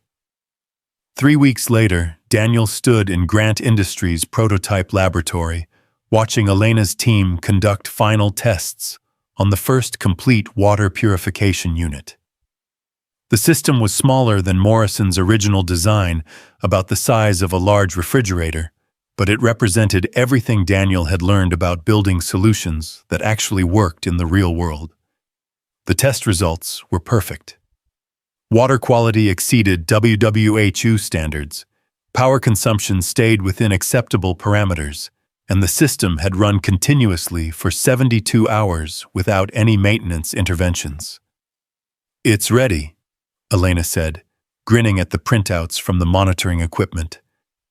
Daniel nodded, but his mind was already racing ahead to the real test, taking these systems into communities that needed them, training local operators, watching his theories survive contact with reality. In 2 weeks, he and Lily would board a plane for Guatemala carrying blueprints and hope and the accumulated wisdom of a man who'd learned to smile with his eyes again. The invisible janitor was about to become very visible indeed, and the world would never look the same. The airplane engines hummed steadily as Daniel watched the Chicago skyline shrink beneath them, taking with it the last vestiges of his invisible life. Beside him, Lily pressed her face against the window, her eyes wide with wonder at her first flight. She clutched a small notebook Isabella had given her, "For recording your scientific observations," Isabella had said, with a smile that suggested she understood exactly what this journey meant to both father and daughter. "Daddy, are we really going to help people get clean water?" Lily asked, her breath fogging the airplane window. "We're going to try, sweetheart," Daniel said, adjusting her seatbelt as the plane banked toward the south. Sometimes trying is the most important part. The 3 prototype units were secured in the cargo hold below them, each one representing months of calculations and testing, and the accumulated hope of everyone who'd worked on the project. Elena had insisted on coming along for the initial installation, bringing with her a determination to see their laboratory work translated into real-world results. Morrison had surprised everyone by volunteering for the second deployment to Kenya. His initial skepticism transformed into genuine investment in the project's success. But Guatemala was Daniel's responsibility, his chance to prove that the invisible janitor had truly become the engineer he'd once been. San Miguel de Agua sat in a valley 40 miles northeast of Guatemala City, accessible only by a dirt road that turned to mud whenever it rained. Daniel had worked there 6 years ago during the last project he'd completed with Sarah. The village had grown since then, maybe 200 people now, instead of 150, but the fundamental challenges remained unchanged. No electrical grid, no reliable transportation, no access to clean water, except for a contaminated well that made half the children sick every rainy season. The bus ride from Guatemala City took 4 hours over roads that would have challenged a military vehicle. Lily handled the journey better than Daniel had expected, chattering excitedly with Elena about the engineering principles behind suspension systems and asking perceptive questions about why some vehicles handled rough roads better than others.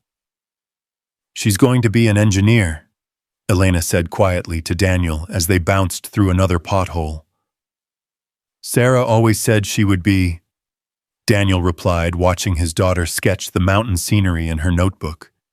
"Said Lily had the kind of curiosity that doesn't accept easy answers." "Like her father." Daniel smiled. "Sarah was the one with real vision. I just figured out how to build the things she dreamed up." But even as he said it, Daniel knew that wasn't entirely true anymore.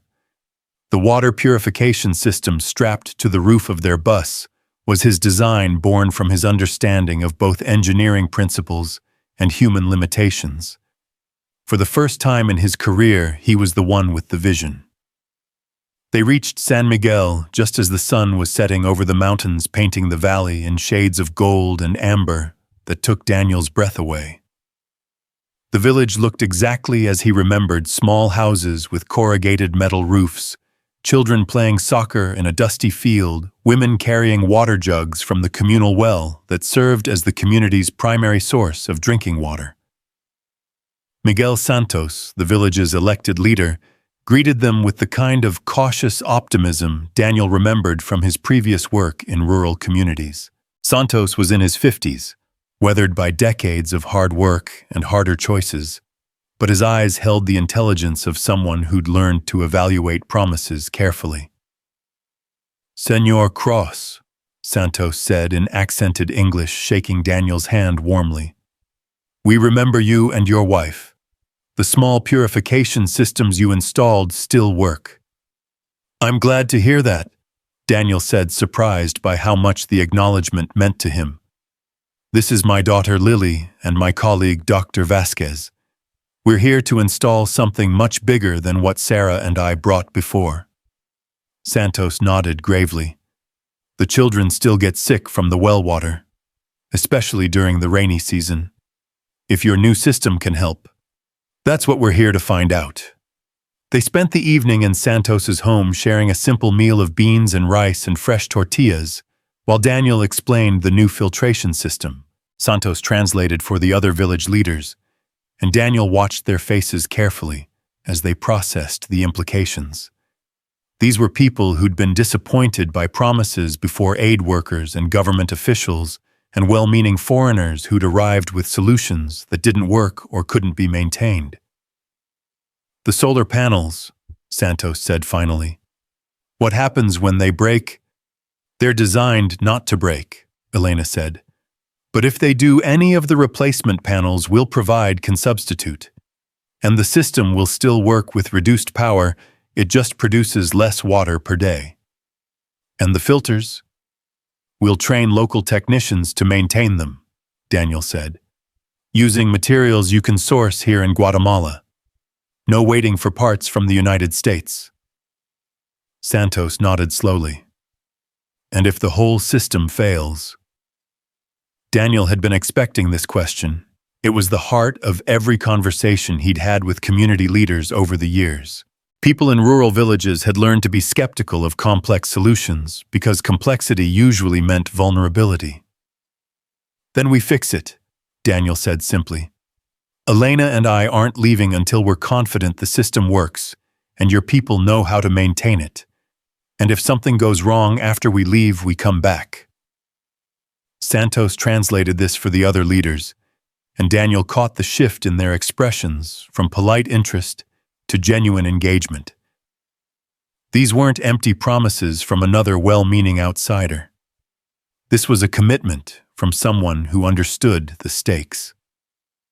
The next morning, Daniel woke before dawn to find Lily already up sitting on the small porch of the house where they were staying and sketching the village in her notebook. She'd captured not just the physical details, but something essential about the place, the way morning light filtered through the mountains, the sense of community that came from people who'd learned to depend on each other. "It's beautiful here," she said when she noticed him watching. "It is," Daniel agreed. "But beautiful places can still have big problems. Like the water. Like the water." Lily was quiet for a moment, then looked up at him with Sarah's eyes. "Is this why you became sad after Mommy died? Because you stopped helping people?" The question hit Daniel like a physical blow. In 6 years of marriage and 3 years of single parenthood, no one had ever asked him such a direct question about his choices. Not Isabella, not Elena, not the therapists he'd briefly seen after Sarah's death. "I didn't stop helping people," Daniel said carefully. "I just started helping them in a different way. Cleaning buildings helps the people who work in them." "But it doesn't make you smile with your eyes." Daniel looked at his daughter, Shelley looked at her, and saw not just Sarah's features, but Sarah's insight, the ability to see through comfortable lies to uncomfortable truths. "No," he said quietly. "It didn't make me smile with my eyes. And this does." Daniel thought about the 3 months he'd spent designing the filtration system, the 18-hour days that had felt like play, because the work itself was a form of worship. He thought about Elena's excitement when they'd solved the pressure differential problem, about Morrison's grudging respect when the prototype had exceeded all performance specifications. "Yes," he said, "this does." The installation took 3 days, partly because of the technical challenges, but mostly because Daniel insisted on involving as many community members as possible in the process. This wasn't just about installing equipment, it was about transferring knowledge, building local capacity, ensuring that the village could maintain and repair the system long after he and Elena returned to Chicago. Santos had identified 3 men with mechanical aptitude to serve as primary operators. Carlos, a carpenter who'd built half the houses in the village, Roberto, who maintained the community's small generator, and Miguel Santos's nephew, who had a natural intuition for how complex systems worked. "The most important thing," Daniel told them as they assembled the solar panel array, "is understanding that this system wants to work. We designed it to be forgiving. If you make a small mistake, it will keep running. If you make a big mistake, it will shut down safely instead of breaking." Carlos nodded, his hands already familiar with the modular design that allowed components to be easily removed and replaced. "Like building a house. If one board is bad, you replace the board. You don't tear down the house." "Exactly like that," Daniel said, impressed by how quickly Carlos had grasped the principle.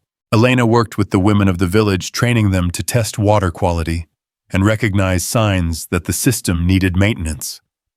She'd brought simple testing kits that could detect bacterial contamination and chemical impurities, tools that were sophisticated enough to be reliable but simple enough to be used by people without technical training. "The water should always be clear," she explained to Maria Santos, Miguel's wife. "If it becomes cloudy or develops an odor, that means the filters need attention."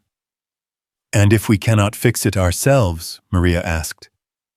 "Then you call us," Elena said, handing her a satellite phone programmed with Grant Industries' emergency number. "Someone will always answer, and if necessary, someone will come." On the 3rd day, they activated the system for the first time. Daniel stood beside the control panel, his hand hovering over the startup button, feeling the weight of months of work and dreams and the hopes of 200 people who needed clean water. "Ready?" he asked Santos. "Ready," Santos replied. Daniel pressed the button, and the system hummed to life with a sound that was both mechanical and musical. The sound of engineering principles becoming physical reality. Solar panels began converting sunlight to electricity, pumps began moving water through the filtration stages, and a display panel showed the system's vital signs in real time. For 30 minutes, nothing happened. The system ran through its startup sequence, testing components and optimizing flow rates, while the entire village gathered around the output spigot, waiting for the first drops of purified water. Then, with a soft hiss of escaping air, clear water began flowing from the tap. The cheer that went up from the crowd was unlike anything Daniel had experienced in his engineering career. Children laughed and splashed in the stream of clean water. Adults filled cups and tasted the difference, and several of the older women began crying tears of relief for a problem that had plagued their community for generations. Santos filled a glass and handed it to Daniel. "The first cup belongs to the engineer who made it possible." Daniel accepted the glass with hands that were trembling slightly. The water was crystal clear, tasteless, except for the faint mineral content that indicated proper filtration without over-processing. According to Elena's testing equipment, it met WHO standards for purity and safety, better than the tap water in most American cities. But the real test wasn't the laboratory analysis. It was the expression on Santos's face as he drank his first cup of clean water from a system his community could operate and maintain independently. "It works," Santos said simply. It works, Daniel agreed. Over the following weeks, Daniel and Elena monitored the system's performance while training the village operators and troubleshooting minor issues that arose during the initial deployment. The technical challenges were manageable. A clogged filter here, a loose electrical connection there, the kind of problems they'd anticipated and designed solutions for. The human challenges were more complex, but ultimately more rewarding. Daniel watched Carlos develop an intuitive understanding of the system's rhythms, learning to recognize subtle changes in sound or vibration that indicated needed maintenance. Roberto became expert at optimizing the solar panel orientation for maximum efficiency, developing techniques that hadn't occurred to Daniel during the design phase. Miguel took charge of water quality testing, creating logs and procedures that would help the community track the system's performance over time. But it was the changes in the children that affected Daniel most profoundly. Within 2 weeks of the system coming online, the village clinic reported a dramatic decrease in waterborne illnesses. Kids who'd been chronically sick from contaminated well water were suddenly healthy and energetic. Families that had spent hours every day boiling water for drinking could redirect that time and fuel to other priorities. "You see the difference?" Santos asked one evening as they watched children playing soccer in the village square, children who a month earlier had been too sick to play. "I see it," Daniel said, thinking about Lily's question from that first morning. This was why losing his engineering career had made him sad, not because of pride or status, but because this work literally saved lives. Every calculation he'd struggled with, every design decision he'd agonized over, every 18-hour day he'd worked in Chicago had led to this moment: children laughing instead of coughing, families thriving instead of just surviving. The system ran flawlessly for 6 weeks. Then, on a humid Tuesday morning, it stopped working entirely. Daniel was reviewing performance data when Carlos came running to find him, his face tight with worry. "Senor Cross, something is wrong. The water has stopped flowing." Daniel's heart sank as he followed Carlos to the filtration system. The solar panels were receiving full sunlight. The control systems were powered up normally, but no water was coming from the output tap. According to the diagnostic display, the system had detected a critical fault and shut down to prevent damage. This was the moment Daniel had been dreading, the first major failure, the test of whether his bulletproof design was actually as resilient as he'd claimed. If he couldn't fix this problem quickly and teach the local operators how to prevent it in the future, the entire project would be viewed as another failed promise from the outside world. Daniel spent 2 hours diagnosing the problem, working through the system methodically, while a growing crowd of villagers watched with increasing anxiety. The pumps were functioning, the filters weren't clogged, the electrical connections were solid. Every component tested normal individually, but the system as a whole refused to produce water. "What do you think?" Elena asked quietly, as Daniel stared at the diagnostic readouts. "I think we're about to find out whether 6 months of design work was worth anything," Daniel replied, pulling out his toolkit. The problem turned out to be elegant in its simplicity. A pressure sensor had failed, causing the control system to think there was a dangerous overpressure condition, when in fact everything was functioning normally. It was exactly the kind of component failure Daniel had tried to design around. But apparently, his redundancy systems weren't as comprehensive as he'd hoped. "Can you fix it?" Santos asked, speaking for the entire community. "I can fix it," Daniel said. "But that's not the important question. The important question is whether Carlos and Roberto and Miguel can fix it when it happens again." Daniel spent the rest of the day not just repairing the sensor, but redesigning the diagnostic system to make this type of failure more obvious to local operators. He created a step-by-step troubleshooting guide, tested it with the village technicians, and modified the control software to provide clearer error messages when components failed. By evening, the system was running again, but more importantly, the village now had the knowledge and tools to handle similar problems independently. "You could have just fixed it and moved on," Carlos observed as they tested the repaired sensor. "Then what would you do when it breaks again after I'm gone?" Daniel asked. Carlos smiled. "Learn to fix it ourselves." Exactly. The failure and repair became a turning point in the village's relationship with the technology. Instead of viewing the filtration system as a mysterious gift from outsiders, they began to understand it as a tool they could master and control.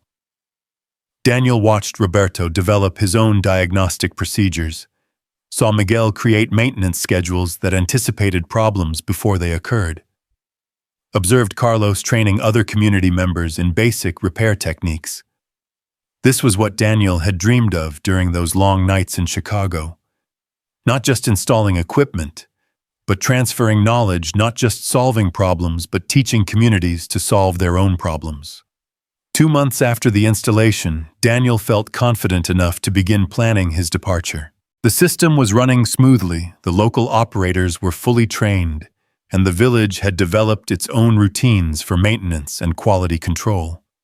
More importantly, they'd successfully handled 3 minor failures without outside assistance, proving that the technology transfer had been genuinely effective.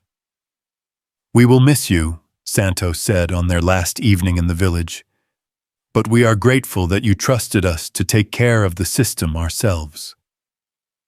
"You don't need me anymore," Daniel said. That was always the goal. But as he packed his equipment and prepared for the journey back to Guatemala City, Daniel realized that the village had given him something far more valuable than he'd given them. They'd returned his faith in engineering as a tool for human improvement, reminded him that technical problems were ultimately human problems, and showed him that the work he did mattered in ways that could be measured in children's laughter and families' health. The flight back to Chicago was subdued, with Lily sleeping against his shoulder and Elena reviewing performance data from the field deployment. Daniel stared out the airplane window at the lights of cities passing below millions of people who turned taps and expected clean water to appear, most of them never thinking about the engineering marvels that made their comfortable lives possible. "It worked," Elena said quietly, not wanting to wake Lily. "It worked," Daniel agreed. "Morrison's going to be impressed. The performance data exceeded all our projections." Daniel nodded, but his mind was already racing ahead to the next challenges. Kenya in 3 weeks, where Dr. Patel would test the system's performance in different climatic conditions. The Philippines after that, where they'd evaluate effectiveness in communities with different technical capabilities. Each deployment would teach them something new, reveal weaknesses in the design that could be improved, demonstrate strengths that could be replicated. "Daniel," Elena said, "can I ask you something personal?" "Sure." "When you were working as a janitor, did you ever think this day would come that you'd be designing systems that could help millions of people?" Daniel thought about that question during the rest of the flight, watching Chicago's skyline grow larger through the airplane window. 3 months ago, he'd been emptying trash cans and wondering how to pay for Lily's school trip. Now he was returning from a successful field deployment of a system he'd designed, carrying data that would inform the next phase of a project that could ultimately serve 50 million people. But more importantly, he was returning as a father who could finally smile with his eyes, a man who'd remembered what it meant to do work that mattered, to solve problems that actually helped people, to be the engineer he'd always been meant to be. The airplane touched down at O'Hare, just as the sun was rising over Lake Michigan, painting the city in shades of gold and possibility. Through the window, Daniel could see the Grant Industries Tower, rising above the Chicago skyline, 47 floors of steel and glass, and the accumulated dreams of people who believed engineering could change the world. In 6 months, Daniel had gone from cleaning those floors to helping design the future that would be built on them. The invisible janitor had become very visible indeed, and the world was starting to take notice. Isabella Grant was waiting for them at the gate, flanked by a small crowd of reporters and company executives who'd come to hear about the Guatemala deployment. Daniel felt a moment of panic. He'd spent 3 years perfecting the art of invisibility, and suddenly he was at the center of attention he'd never wanted. But then Lily squeezed his hand and said, "Daddy, you're smiling with your eyes again."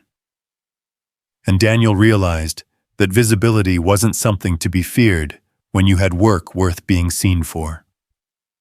The questions from the reporters were predictable but enthusiastic. How did the system perform?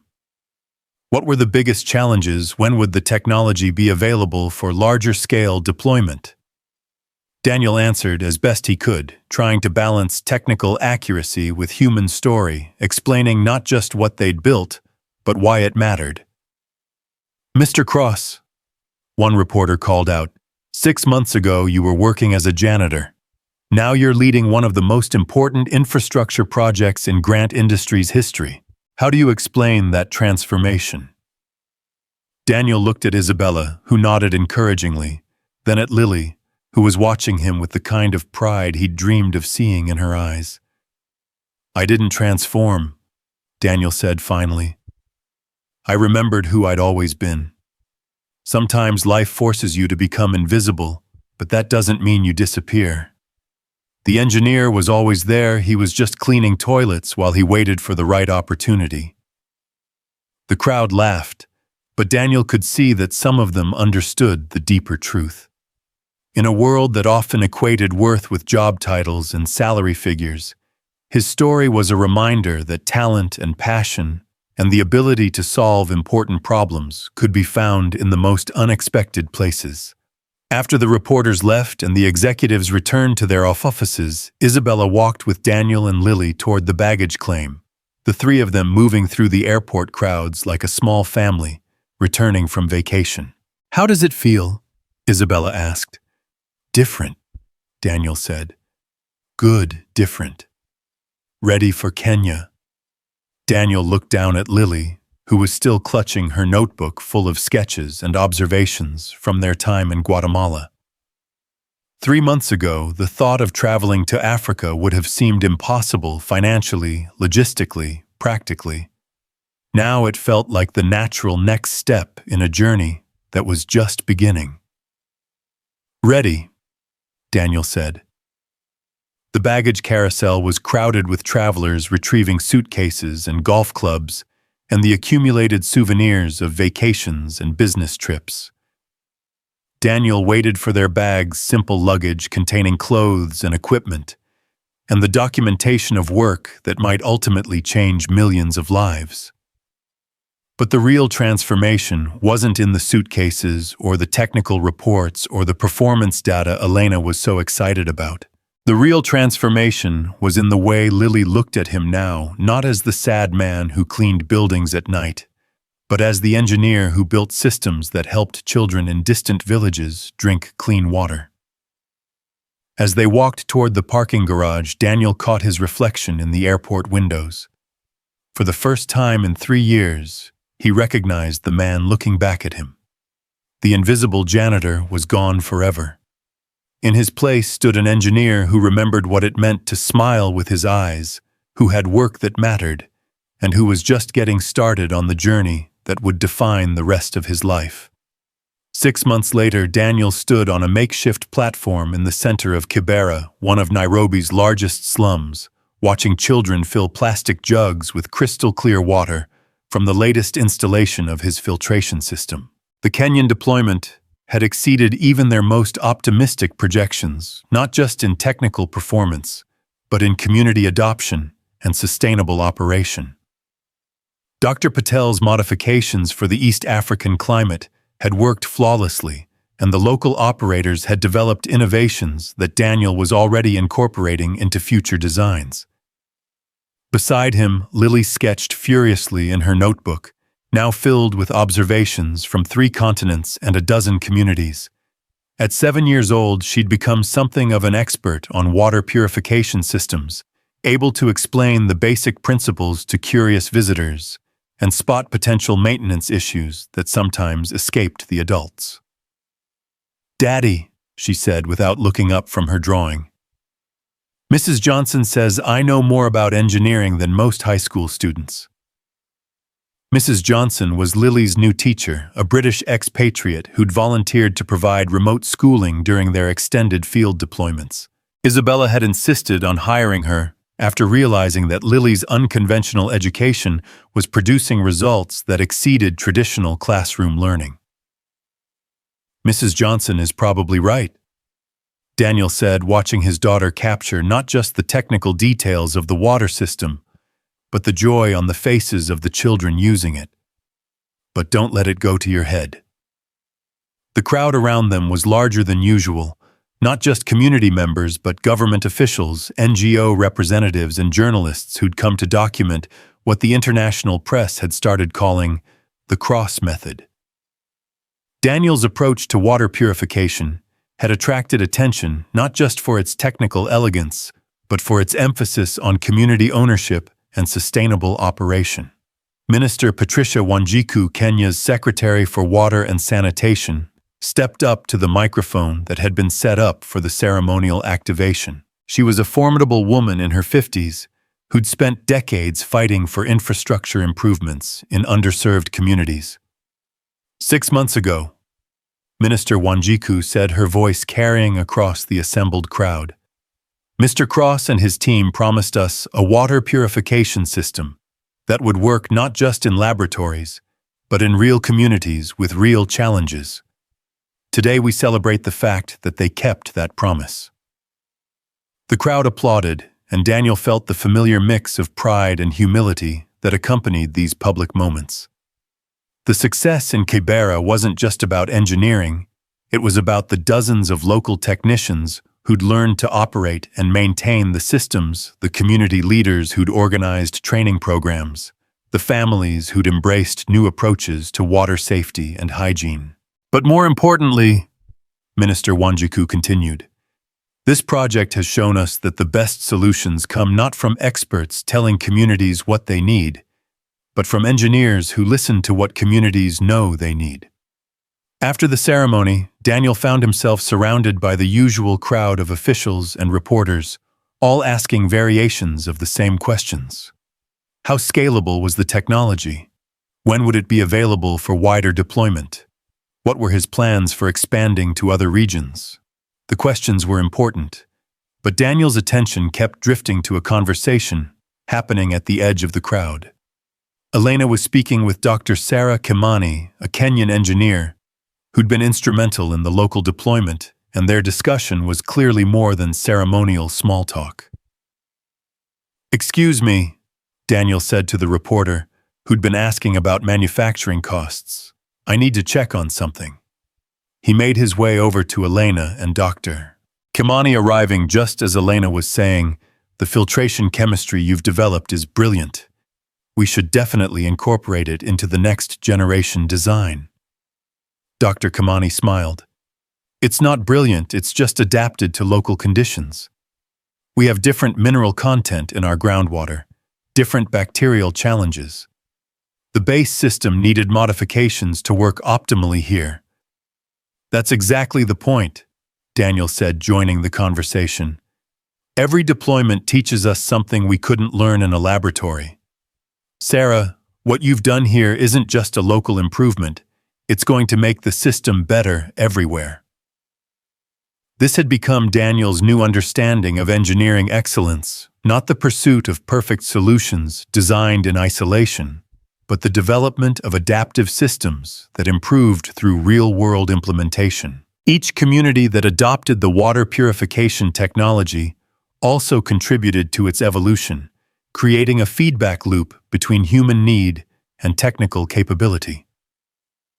Dr. Kimani nodded thoughtfully. "Mr. Cross, can I ask you something?"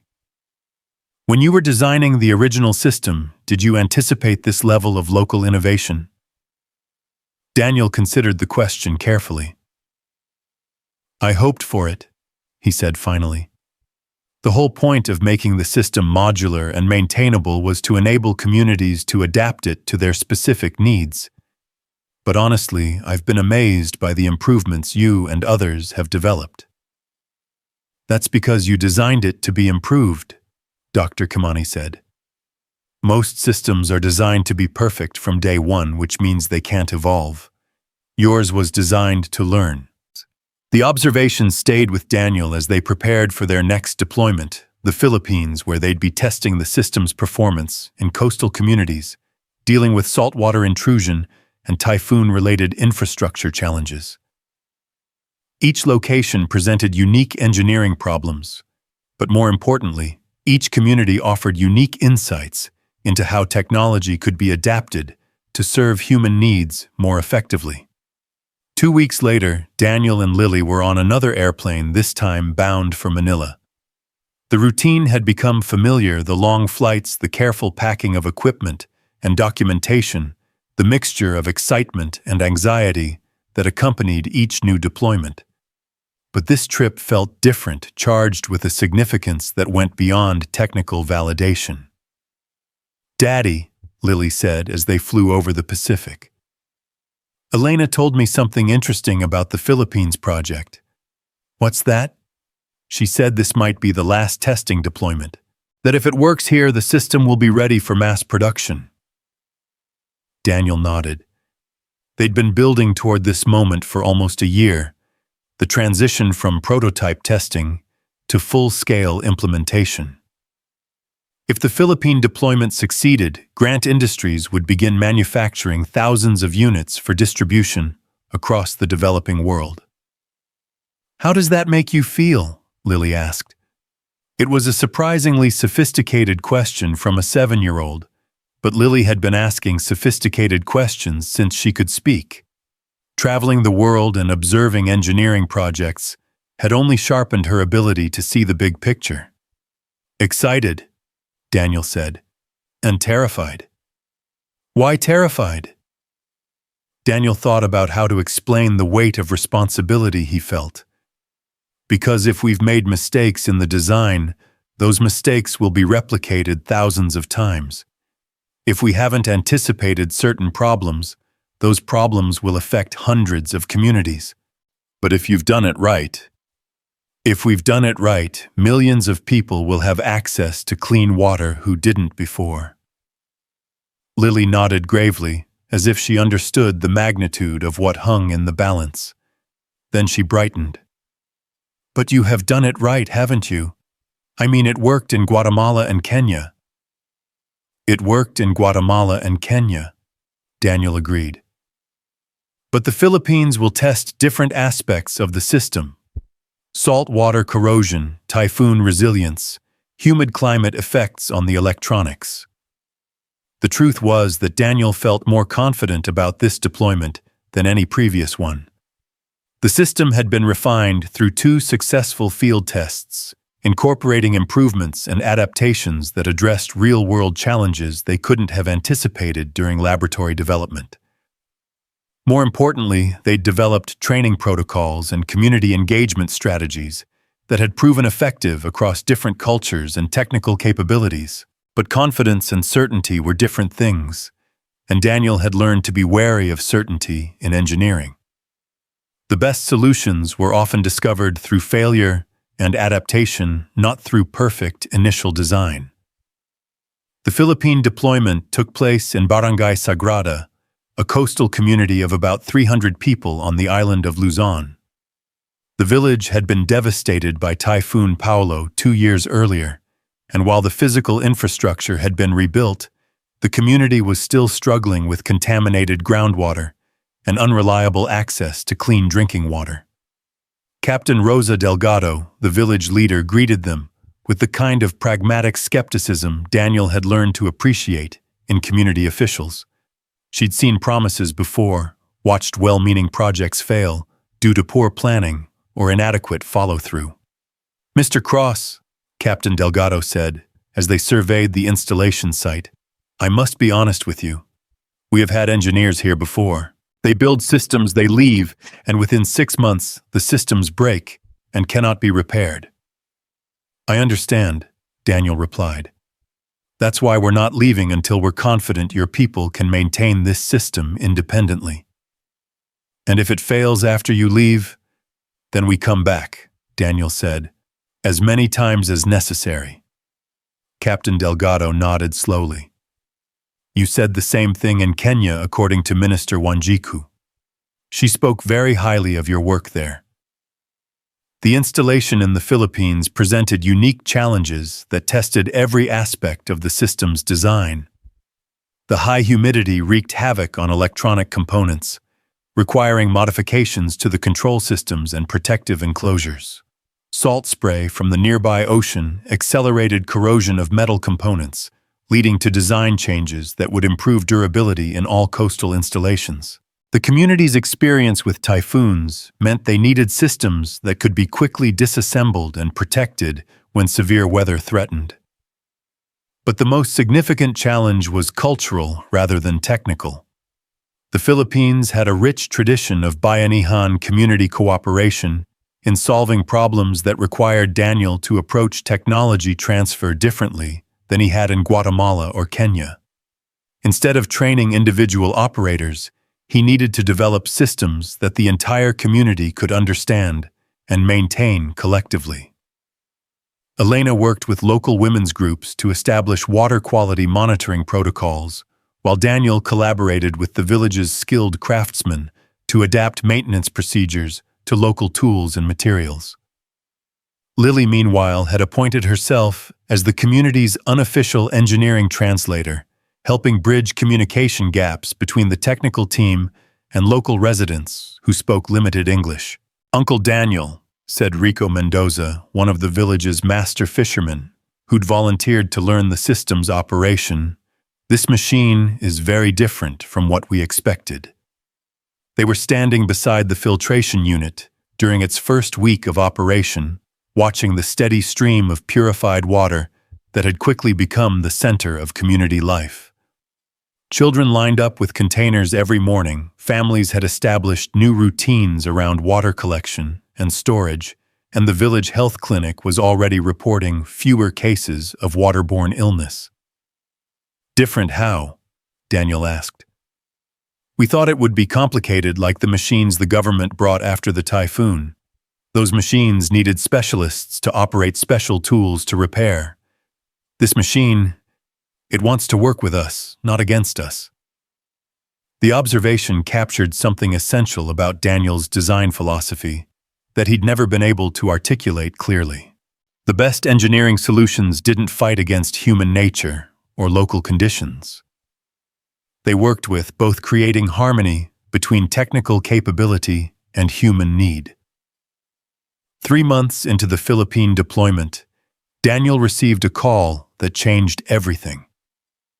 Isabella Grant was flying to Manila, bringing with her a delegation suwatan from the United Nations and representatives from several major international development organizations.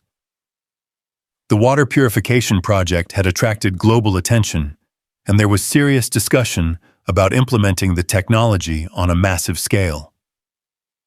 "How massive?" Daniel asked during their secure video conference. "Initial projections suggest we could serve 20 million people within 5 years, Isabella said. "But that's just the beginning. If the Philippine deployment validates our scalability models, we're looking at potentially reaching our original target of 50 million people within a decade." Daniel felt a familiar mix of excitement and terror. The numbers were staggering: 50 million people gaining access to clean water because of systems he'd designed. Communities transformed because of technology he'd developed during those long nights in Chicago when he'd been trying to remember how to be an engineer. "There's something else," Isabella continued. "The UN delegation wants to meet with you directly. They're talking about establishing a new international initiative for water security with our technology as the foundation. You'd be the technical director." What would that mean?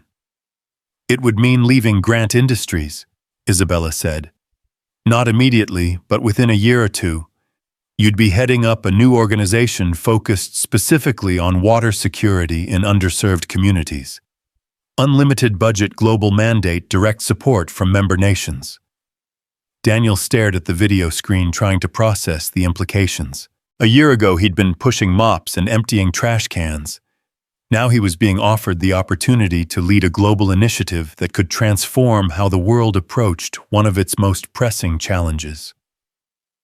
I need to think about it, he said finally. Of course. But Daniel, this is what you were meant to do. This is why you pulled me out of that burning car. Why you spent 3 years learning humility. Why you never gave up on the idea that engineering could change the world. After the call ended, Daniel sat in his temporary office in Barangay Sagrada, looking out at a community that had been transformed by the simple act of turning a valve and producing clean water. Children played in the plaza who'd been sick 6 months earlier. Families had time for education and economic development because they no longer spent hours every day dealing with water-related health problems. This was the visible impact of invisible work, the way that solving technical problems created space for human flourishing. Lily found him there an hour later, still staring out the window at the bustling community life that clean water had made possible. Elena told me about the UN thing, she said, settling into the chair beside his desk. What do you think? Daniel asked. I think Mommy would be proud, Lily said simply. The words hit Daniel like a physical blow. In all the excitement and success of the past year, he'd sometimes forgotten that Sarah wasn't there to share it with them. She'd never seen the systems they'd designed save lives, never watched Lily grow into a confident young woman who understood that engineering could be a form of love. She would be proud. Daniel agreed, his voice thick with emotion. But she'd also want to know if you're happy, Lily continued. Not just proud of the work, but happy doing it. Daniel looked at his daughter, really looked at her, and saw not just Sarah's features, but Sarah's wisdom, the ability to ask the questions that cut through complexity to essential truth. I am happy, he said. Happier than I've been since before Mommy got sick. Then that's your answer. 3 weeks later, the UN delegation arrived in Barangay Sagrada for what had been billed as a routine assessment visit, but felt more like a state inspection. Secretary General Maria Santos, no relation to Miguel Santos from Guatemala, led a team of water security experts, development economists, and policy specialists who spent 2 days examining every aspect of the Philippine deployment. Daniel had prepared extensive documentation, performance data, community feedback, technical specifications, scalability analyses, but the delegation seemed more interested in watching the system operate in real-world conditions, observing how community members interacted with the technology, understanding the social and economic impacts of reliable access to clean water. Mr. Cross, Secretary General Santos said, as they watched Rico Mendoza train a new group of operators, your system is impressive from a technical standpoint. But what strikes me most is how naturally it fits into community life. Most development projects feel imposed from the outside. This feels organic. That's because it was designed by communities as much as by engineers, Daniel replied. Every deployment has taught us something new about how the technology needs to adapt to local conditions and cultural practices. And you believe this approach can scale to serve tens of millions of people? Daniel thought about the question carefully. A year ago, he would have answered with technical specifications and manufacturing projections. Now he understood that scalability wasn't just about production capacity. It was about maintaining the human connection that made the technology work in the first place. I believe it can scale if we resist the temptation to standardize away the local adaptations that make it effective, he said. The moment we start building one-size-fits-all systems, we lose the community ownership that makes sustainable operation possible. Secretary General Santos nodded thoughtfully. That's a more sophisticated answer than we usually hear from engineers. I spent 3 years learning that sophistication isn't the same thing as complexity, Daniel said. Sometimes the most sophisticated solution is also the simplest one. The UN assessment concluded with a formal presentation in the community center where Captain Delgado and other village leaders shared their experiences with the water purification system. The presentations were conducted in Tagalog with English translation, but the passion and gratitude came through in any language. This machine has given us more than clean water, Captain Delgado said. It has given us time our children can spend in school instead of walking to distant wells, time our families can spend together instead of caring for sick relatives, time our community can spend building a better future instead of just surviving. After the presentations, Secretary General Santos pulled Daniel aside for a private conversation. They walked to the edge of the village where the water purification system hummed quietly in its protective enclosure, solar panels gleaming in the tropical sun. Mr. Cross, she said, I want to offer you something unprecedented. The United Nations is prepared to create a new agency, the Global Water Security Initiative, with you as its founding director. Unlimited budget, direct access to member nation resources, authority to implement solutions anywhere they're needed. Daniel felt his heart rate accelerate. This was the opportunity he'd dreamed of during those long nights designing filtration systems in his Chicago office, the chance to take his work global, to implement solutions that could transform millions of lives. What would be my mandate? He asked. Simple, Secretary General Santos said. Bring clean water to everyone who needs it, using whatever methods prove most effective. And my conditions, you can have any conditions you want. Daniel thought about the past year, the deployments in Guatemala and Kenya and the Philippines, the communities that had embraced not just his technology, but his approach to engineering as a collaborative art form. The success hadn't come from imposing solutions from above, but from listening to local needs and adapting technology to serve human requirements. I want to maintain the community-centered approach, he said. No top-down mandates, no standardized systems that ignore local conditions. Every deployment has to be a collaboration between engineers and communities. Agreed. I want to hire locally whenever possible. Train community members not just to operate systems, but to modify and improve them. Agreed. And I want my daughter to be able to travel with me. Her education has been unconventional, but it's working. Secretary General Santos smiled. Mr. Cross, your daughter has become something of a legend in international development circles. There are universities that would offer her scholarships based on her field notebooks alone. Daniel laughed, thinking about Lily's sketches and observations, her ability to spot engineering problems and cultural opportunities that escaped the adults around her. She's planning to study engineering when she's older, says she wants to design systems that help people like her mom and dad did. The world will need engineers like her.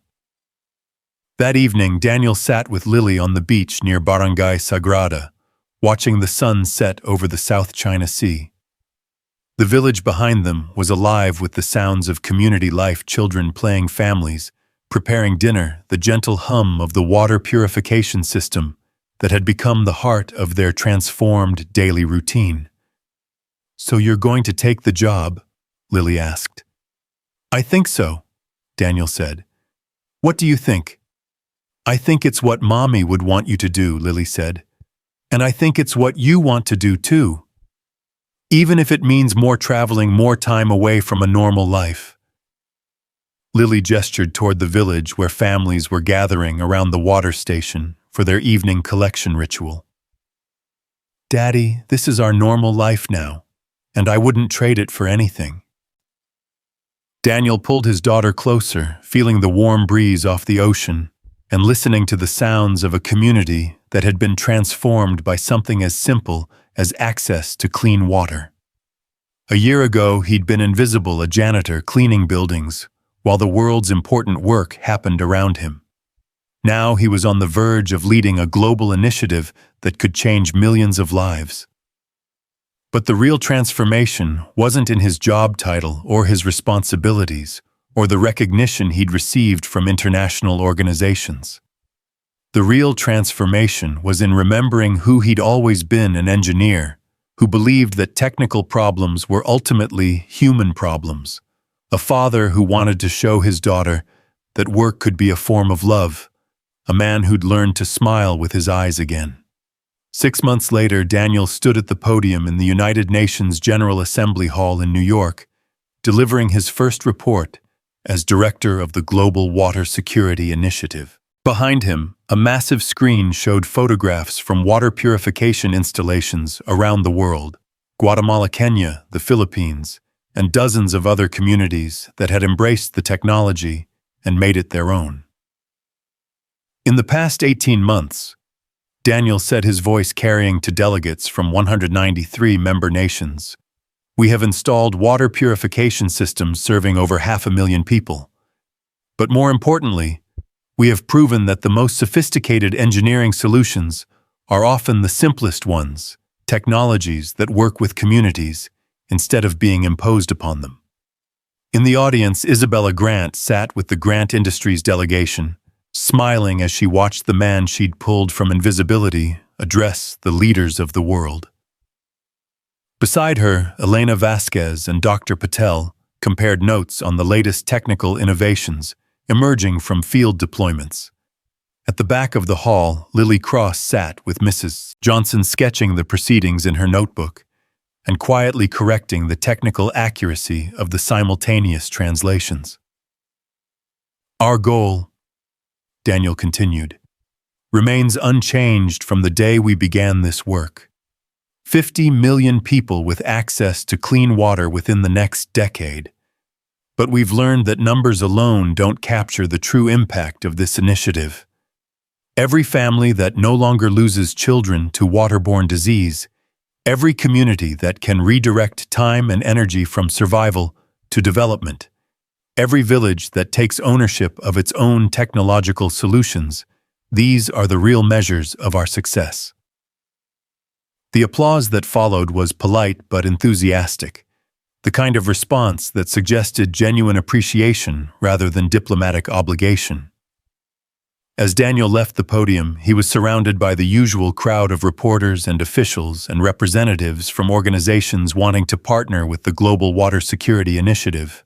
But his attention was drawn to a familiar face in the crowd, Miguel Santos from Guatemala, now serving as a regional coordinator for the initiative, had flown to New York specifically to attend Daniel's presentation. Senor Cross, Santos said, embracing him warmly. You remember what I told you in our village? That you hoped the system would work, Daniel replied. No, Santos corrected with a smile. I said I hoped you would remember who you were meant to be. Daniel looked around the General Assembly Hall at the delegates and officials and reporters, at the photographs of communities transformed by access to clean water, at his daughter proudly showing her sketches to anyone who would look. I remember, he said. That evening, Daniel and Lily walked through Central Park, enjoying a rare break from the constant travel and meetings that had become their new normal. The autumn air was crisp with the promise of winter, and the park was filled with families enjoying the weekend together. Daddy, Lily said as they paused beside the reservoir, do you ever miss being invisible? The question surprised Daniel with its perceptiveness. At 9 years old, Lily had developed an understanding of human nature that rivaled most adults, probably because she'd spent the past 2 years observing communities around the world and learning how people adapted to change. Sometimes, Daniel said honestly, invisibility was safe. No one expected anything from you. No one criticized your mistakes. No one depended on your decisions. But invisible people can't change the world, Daniel said. And I've learned that changing the world is what I was always meant to do. They walked in comfortable silence for a while, watching joggers and dog walkers and tourists enjoying the peaceful Sunday afternoon. Daniel thought about the journey that had brought them here, from that morning 3 years ago when he'd pulled Isabella Grant from her burning car to this moment when he was leading a global initiative that had already transformed hundreds of communities. But the real measure of success wasn't in the statistics or the recognition or the opportunities that kept expanding beyond his wildest dreams. The real measure of success was in the way Lily looked at him now, not as the sad man who'd lost his way after her mother died, but as the father who'd found his purpose in serving others. "Daddy," Lily said, as they reached the edge of the park. "I've been thinking about what I want to study in college." "Oh, still thinking about engineering?" "Yes, but specifically water and sanitation engineering. I want to work on systems that help people like you and Mommy did." Daniel stopped walking and knelt down to look at his daughter at eye level. In her face, he saw not just Sarah's features, but Sarah's passion for using technical knowledge to solve human problems, Sarah's belief that engineering could be a form of love made manifest in the world. "Your mother would be so proud," he said, his voice thick with emotion. "Are you proud?" Lily asked. Daniel thought about the question seriously, looking at the young woman. His daughter was becoming confident, curious, compassionate, committed to using her talents in service of others. She'd grown up watching communities transform through access to clean water, learning that work could be meaningful, understanding that the best solutions came from collaboration rather than competition.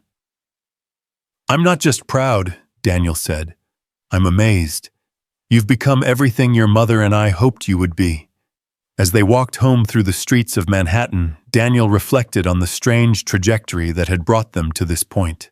3 years ago, he'd been a broken man pushing mops through empty office buildings, wondering if he'd ever do meaningful work again. Now, he was leading an international initiative that had already improved hundreds of thousands of lives and was positioned to help millions more. But the transformation hadn't happened because someone had recognized his hidden potential or offered him a lucky break. It had happened because Isabella Grant had seen something in him that he'd forgotten existed, not just technical competence, but the passion and humility and collaborative spirit that made engineering a tool for human improvement rather than just professional advancement. The invisible janitor had become visible not through self-promotion or networking or strategic career moves, but through the simple act of doing work that mattered and doing it with integrity and care and the deep understanding that all technical problems were ultimately human problems. As they entered their hotel, Daniel's phone buzzed with a text message from Elena, who was currently in Morocco overseeing another deployment. "System in Marrakesh running perfectly.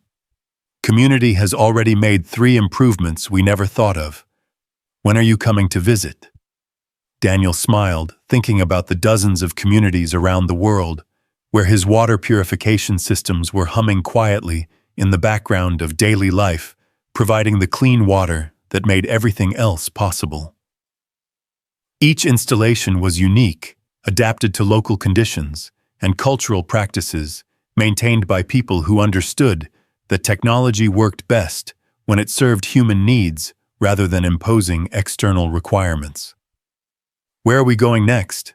Lily asked, noticing his expression. "Morocco," Daniel said. "Want to see how water purification works in the desert?" "Always," Lily replied with the enthusiasm of someone who'd learned that the world was full of problems worth solving and communities worth serving. As they rode the elevator up to their room, Daniel caught his reflection in the polished metal doors. The face looking back at him was tired, but happy, marked by sun and wind from a dozen different climates, but animated by the kind of purpose that made exhaustion irrelevant. He was smiling with his eyes, not the forced expression he'd worn during those years of invisible desperation, but the genuine joy of a man who'd remembered what he was meant to do with his life and had found a way to do it. The journey from invisible janitor to global water security director had taken less than 3 years, but Daniel understood that the real transformation had happened in a single moment on a frozen Chicago morning when he'd made the choice to help someone in need without expecting anything in return. Sometimes the most important decisions were the ones you made without thinking, guided by instinct and decency rather than calculation and ambition. Sometimes heroism looked like nothing more than doing what needed to be done because it needed to be done. And sometimes, if you were very lucky, those instinctive acts of service created opportunities to serve on a scale you'd never imagined possible. Daniel Cross had learned to smile with his eyes again, and 50 million people would have clean water because of it. But more importantly, his daughter had learned that work could be a form of love, that technical knowledge could serve human need, and that the best engineering solutions were the ones that helped communities flourish. The invisible man had become visible, and the world was beginning to change in ways that would echo for generations.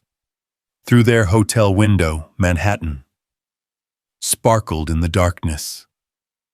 8 million people who turned taps and expected clean water to appear. Most of them never thinking about the engineering marvels that made their comfortable lives possible.